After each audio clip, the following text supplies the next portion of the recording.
ಒಂದು ಯುದ್ಧ ನಡೆಯೋದಕ್ಕೆ ಏನು ಕಾರಣಗಳಿರ್ಬೋದು? ಅದಕ್ಕೆಲ್ಲ ಕಾರಣ ಪುಸ್ತಕ. ಈ ಬುಕ್ಕಲ್ಲಿ ನೀವು ಹೇಳ್ತಾ ಹೋದ್ರೆ ಇಸ್ರೇಲ್ ಇರಬಾರ್ದು ಅಂತ ಹೇಳ್ಬಿಟ್ಟು ಬರೆದಿದ್ದಾರೆ ಅಂತ. ಅದನ್ನ ಏನಕ್ಕೆ ಬರ್ದಿದ್ರು? ಮತಾಂಧತೆ ಅಂದ್ರೆ ಅಷ್ಟೇನೆ. ಫುಲ್ ಒಂದು ತಿಳ್ಕೊ ಹರೀಶ್, ಯಾವತ್ತನ್ನ ತಿಳ್ಕೊ, ನೀನು ಏನಕ್ಕೆ ಅಂತ ಕೇಳ್ತಾ ಇದೀಯ ಅಂತಂದ್ರೆ you are not a believer.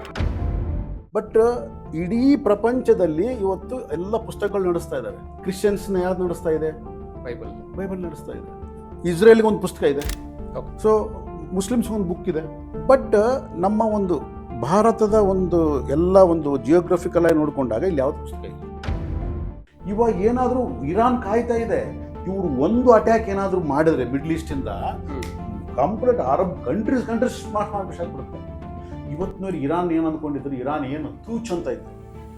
ಏನು ಮಾಡುತ್ತೆ ಇರಾನ್ ನಮ್ಮ ಮುಂದೆ? ಏನು ಅಮೇರಿಕನೇ ನಮ್ಮ ಇವ್ರು ಈ ಅರಬ್ ಕಂಟ್ರೀಸ್ಗೆಲ್ಲ ಏನಿತ್ತು, ಅಮೇರಿಕ ಪವರ್ಫುಲ್, ಯಾವನ್ ಇರಾನ್ ಅಂತ. ಇವತ್ತೇನಾಗ್ತಾ ಇದೆ, ಟೆಕ್ನಾಲಜಿ ಅಷ್ಟೆಲ್ಲ ಇಟ್ಕೊಂಡ್ರಲ್ಲ, ಬುದ್ಧಿವಂತಿಕೆ ಇರಬೇಕು. ಈಗ ನಾವು ಅದೇ ಜರ್ಮನಿಯಲ್ಲಿ ಹಿಟ್ಲರ್ ನೋಡ್ತಾ ಇದ್ದೀವಿ. ಹಿಟ್ಲರ್ ಅಷ್ಟೊಂದು ಕ್ರೂರಿ ಆಗೋದಕ್ಕೆ ಕಾರಣ ಏನು? ಒಂದು ಪುಸ್ತಕ. ಇದು ಕರೋನಾ ಬಂದಿದ್ದು ಒಂದು ಪಾಠ ಕಳಿಸಿದ್ರೆ ಈ ವಾರ ನಮಗೆ ಇನ್ನೊಂದು ಪಾಠ ಪ್ಯಾಂಡಮಿಕ್. ಅದು ನೀವು ಇವ್ರು ಸೃಷ್ಟಿ ಮಾಡಿರ್ತಕ್ಕಂಥ ಪ್ಯಾಂಡಮಿಕ್, ಫಾರ್ಮಾಸ್ಯೂಟಿಕಲ್ ಕಂಪನೀಸ್ ಅಂತವಲ್ಲ, ಅವ್ರು ಕ್ರಿಯೇಟ್ ಮಾಡಿರ್ತಕ್ಕಂಥ ಪ್ಯಾಂಡಮಿಕ್. ಇದು ಫೈನಾನ್ಷಿಯಲ್ ಆಗಿ ಕ್ರಿಯೇಟ್ ಆಗಿರ್ತಕ್ಕಂಥ pandemic. It is A financial pandemic. So ಇನ್ಮೇಲೆ ನೆಕ್ಸ್ಟ್ ಎವ್ರಿ 4-5 ಇಯರ್ಸ್ ಒಂದು ಪ್ಯಾಂಡಮಿಕ್ ಬರ್ತಾನೆ ಇರ್ತದೆ. ಕಾಮನ್ ಮ್ಯಾನ್ ಆ್ಯಕ್ಚುಲಿ ಹೇಳ್ಬೇಕಂದ್ರೆ ಈ ಒಂದು ವಾರ್ ನಡೀತಾ ಇದೆ, ಅದ್ರ ಬಗ್ಗೆ ಮಾತಾಡಿದ್ವಿ. ಆ್ಯಕ್ಚುಲಿ ತನ್ನ ಕೈಯಲ್ಲಿ ಏನೂ ಇಲ್ಲ ಆ್ಯಕ್ಚುಲಿ ಹೇಳ್ಬೇಕಂದ್ರೆ. ಈ ಒಂದು ವಾರ್ ನಡೀತಾ ಇರತಕ್ಕಂಥ ಸಂದರ್ಭದಲ್ಲಿ ಅವ್ನು ಏನು ಮಾಡ್ಬೋದು? ಆರಾಮಾಗಿ ಟಿವಿ ಮುಂದೆ ಕೂತ್ಕೊಂಡು ನೋಡ್ಬೋದು.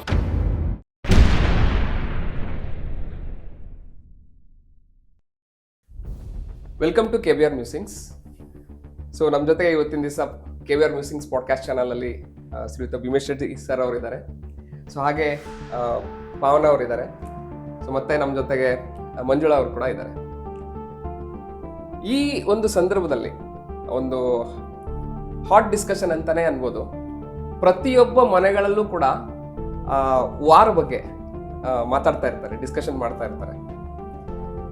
ಸೊ ಎಲ್ಲೋ ಒಂದು 3000 ಕಿಲೋಮೀಟರ್ ದೂರದಲ್ಲಿರ್ತಕ್ಕಂಥ, ಸೊ ಏರಿಯಲ್ ಡಿಸ್ಟೆನ್ಸ್ನ ಹೇಳ್ತಾ ಇದ್ದೀನಿ, ದೂರದಲ್ಲಿರ್ತಕ್ಕಂಥ ಒಂದು ದೇಶದಲ್ಲಿ ಆಗ್ತಕ್ಕಂಥ ಒಂದು ಯುದ್ಧ, ಎಸ್ಪೆಷಲಿ ಇರಾನ್, ಇಸ್ರೇಲ್ ಮತ್ತೆ US ನಮ್ಮ ನಡುವೆ ನಡೀತಕ್ಕಂಥ ಯುದ್ಧ ಇಂಡಿಯಾದಲ್ಲಿರ್ತಕ್ಕಂಥ ನಮ್ಮಗಳಿಗೆ ಎಸ್ಪೆಷಲಿ ಮಾನಸಿಕವಾಗಿ ಹಾಗೆ ಫೈನಾನ್ಷಿಯಲಿ ಕೂಡ ನಮ್ಮ ಒಂದು ಜೇಬುಗಳಿಗೂ ಕೂಡ ಇವತ್ತಿನ ದಿವಸ ಒಂದು ಎಫೆಕ್ಟ್ ಆಗ್ತಾ ಇದೆ ಅಂತ ಹೇಳಿ ಅನ್ಬೋದು. ಸರ್, ಇವಾಗ ಇಲ್ಲಿ ಈ ಒಂದು ಸಂದರ್ಭದಲ್ಲಿ ಎಸ್ಪೆಷಲಿ ಏನು ಆಗ್ತಾ ಇರ್ಬೋದು, ಆಮೇಲೆ ಅದು ನಮಗೆ ಯಾವ ರೀತಿ ಒಂದು ಪರಿಣಾಮ ಬೀಳ್ತಾ ಇದೆ ಅಂದ್ರೆ ಈ ಒಂದು ಯುದ್ಧ ನಡೆಯೋದಕ್ಕೆ ಏನು ಕಾರಣಗಳಿರ್ಬೋದು?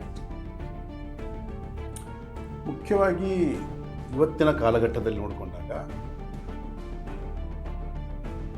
ಯಾವುದೇ ಒಂದು ಯುದ್ಧಗಳು ಒಂದು ಅಂದರೆ ನಡೀತಾ ಇದ್ದಾವೆ ಅಥವಾ ಕಂಟಿನ್ಯೂ ಆಗ್ತವೆ ಅಥವಾ ಇದಾಗ್ತವೆ ಅಂತಂದರೆ ಅದಕ್ಕೆಲ್ಲ ಕಾರಣ ಪುಸ್ತಕ, ಬುಕ್.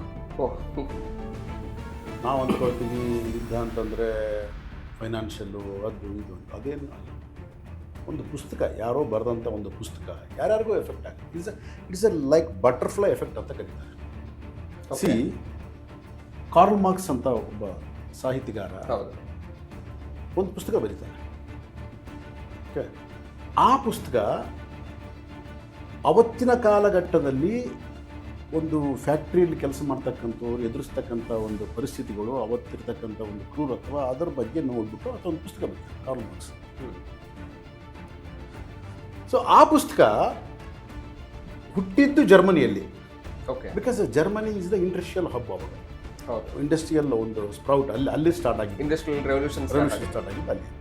ಸೊ ಅಲ್ಲಿ ಪುಸ್ತಕ ಬರೆದ್ರೆ ರಷ್ಯಾದಲ್ಲಿ ಆ ಪುಸ್ತಕದ ಎಫೆಕ್ಟ್ ಸ್ಟಾರ್ಟ್ ಆಗುತ್ತೆ. ಓಕೆ, ನೋಡಿ ಬಟರ್ಫ್ಲೈ ಎಫೆಕ್ಟ್ ಹೆಂಗಿರುತ್ತೆ ಅಂದರೆ, ಬರೆದಿದ್ದಿಲ್ಲಿ ಎಫೆಕ್ಟ್ ಆಗಿದ್ದು ರಷ್ಯಾದಲ್ಲಿ. ಓಕೆ, ಇವತ್ತೇನು ನಾವು ಕಮ್ಯುನಿಸಮ್ ಅಂತ ಏನು ಕರಿತೀವಿ, ಈ ಕಮ್ಯುನಿಸಮ್ನ ಮೂಲ ಒಂದು ಸೃಷ್ಟಿಕರ್ತ ಬಂದು ಕಾರ್ಲ್ ಮಾರ್ಕ್ಸ್. ಆ ಕಮ್ಯುನಿಸಮ್ ಪುಸ್ತಕ ಬರೆದ ಮೇಲೆ ಆ ಪುಸ್ತಕ ಸಿಕ್ಕಿದ್ದು ರಷ್ಯಾದವ್ರ ಕೈಲಿ. ಓಕೆ, ಅವ್ರ ಕೈಲಿ, ಲೆನಿನ್ ಸ್ಟಾಲಿನ್ ಕೈಲಿ ಆ ಪುಸ್ತಕ ಸಿಕ್ತು. ಅದನ್ನ ಹಿಡ್ಕೊಂಡು ಅವ್ರ ರೆವಲ್ಯೂಷನ್ ಸ್ಟಾರ್ಟ್ ಆಯ್ತು ಅಲ್ಲಿ. ಅದು ಏನಾಯ್ತು ಕೊನೆಗೆ? ಎಂಥ ಒಂದು ಇದನ್ನು ತಂತು. ಸೊ ಅದೇ ರೀತಿಯಾಗಿ ಈಗ ನಾವು ಅದೇ ಜರ್ಮನಿಯಲ್ಲಿ ಹಿಟ್ಲರ್ ನೋಡ್ತಾ ಇದ್ವಿ ನಾವು. ಹೌದು. ಹಿಟ್ಲರ್ ನೋಡಿದ್ವಿ. ಹಿಟ್ಲರ್ ಅಷ್ಟೊಂದು ಕ್ರೂರಿ ಆಗೋದಕ್ಕೆ ಕಾರಣ ಏನು? ಒಂದು ಪುಸ್ತಕ. ಓ, ಈ ಒಂದು ಪುಸ್ತಕದಿಂದ ಇಷ್ಟೆಲ್ಲ ಒಂದು ಚೇಂಜಸ್ Exactly. ಅವರಲ್ಲಿ ಅಲ್ಲದೆ ಫಸ್ಟ್ ವರ್ಲ್ಡ್ ವಾರಲ್ಲಿ ಹಿಟ್ಲರ್ ಕೂಡ ಒಬ್ಬ ಸೋಲ್ಜರ್. ಫಸ್ಟ್ ವರ್ಲ್ಡ್ ವಾರಲ್ಲಿ. ಸೊ ಫಸ್ಟ್ ವರ್ಲ್ಡ್ ವಾರ್ ಆದಮೇಲೆ ಒಂದು ಕಾರಣಾಂತರಗಳಿಂದ 25 or 28 ಯಾವಾಗ ಅವ್ರನ್ನ ಜೈಲಿಗೆ ಹಾಕ್ತಾರೆ, ಒಂದು 8-10 ತಿಂಗಳು. ಜೈಲಲ್ಲಿ ಯಾರೋ ಪುಣ್ಯಾತ್ಮರು ಒಂದು ಪುಸ್ತಕ ಕೊಡ್ತಾರೆ, ನಿಶೆ ಅಂತ. ನಿಶೆ ಬರೆದಂಥ ಒಂದು ಪುಸ್ತಕ. ಅದು ದಸ್ಬುಕ್ ಜರಾತೃಷ್ಟನೋ ಇನ್ಯಾವ ಇದಾವ ಪುಸ್ತಕಗಳು. ಹಿಟ್ಲರ್ ಹುಟ್ಟೋದಕ್ಕಿಂತ 50 ವರ್ಷದ ಕೆಳಗೆ ಪುಸ್ತಕ ಬರೆದಿದ್ದದು. ಅದು ಹಿಟ್ಲರ್ ಕೈಯಲ್ಲಿ ಆ 50 ವರ್ಷದ ಕೆಳಗೆ ಪುಸ್ತಕ ಬರೆದಂಥ ನಿಶೆ ಬರೀ 40-50 ಕಾಪಿಗಳನ್ನು ಅವತ್ತು ಪ್ರಿಂಟ್ ಮಾಡಿ ಹಂಚಿದ್ದು. ಅದು ಹೆಂಗೆ ಗಿಫ್ಟ್ ಕೊಟ್ಟಿದ್ದು. ಓಕೆ. ಇವು ಸ್ಟಿಲ್ ಟುಡೇ ಆಲ್ಸೋ ನಿಶೆ ಒಂದು ಫಿಲಾಸಫಿನ ನಾವು ಓದಿದ್ರೆ ನಮ್ಗೆ ಅರ್ಥನೇ ಆಗಲ್ಲ. Because that is a old testament ಇದರಲ್ಲಿ ಇರುತ್ತೆ. ಸೊ ಆ ಒಂದು ನಿಶೆ ಬರೆದಂಥ ಪುಸ್ತಕವನ್ನು ಇಟ್ಟುಕೊಂಡು Karl Marx God is dead ಅಂತ, ದೇವರು ಸತ್ತಿದ್ದಾನೆ ಅಂತ ಪುಸ್ತಕ. ಓಕೆ. ಸೊ ಅದನ್ನು ಜೈಲಲ್ಲಿ ಕುಂತ್ಕೊಂಡು ಓದ್ತಾನೆ ಹಿಟ್ಲರ್. ಸೊ ಆ ಪುಸ್ತಕದಲ್ಲಿ ಪೂರ್ತಿ ಸಾರಾಂಶ ಅಲ್ಲ, ಪುಸ್ತಕದಲ್ಲಿ ಏನು ಹೇಳುತ್ತೆ ಅಂತಂದರೆ, ಯಾರು ಬಲವಂತರೋ ಅವರು ಈ ಭೂಮಿಯನ್ನು ಆಳೋಕ್ಕೆ ಒಂದು ಇದಿದೆ.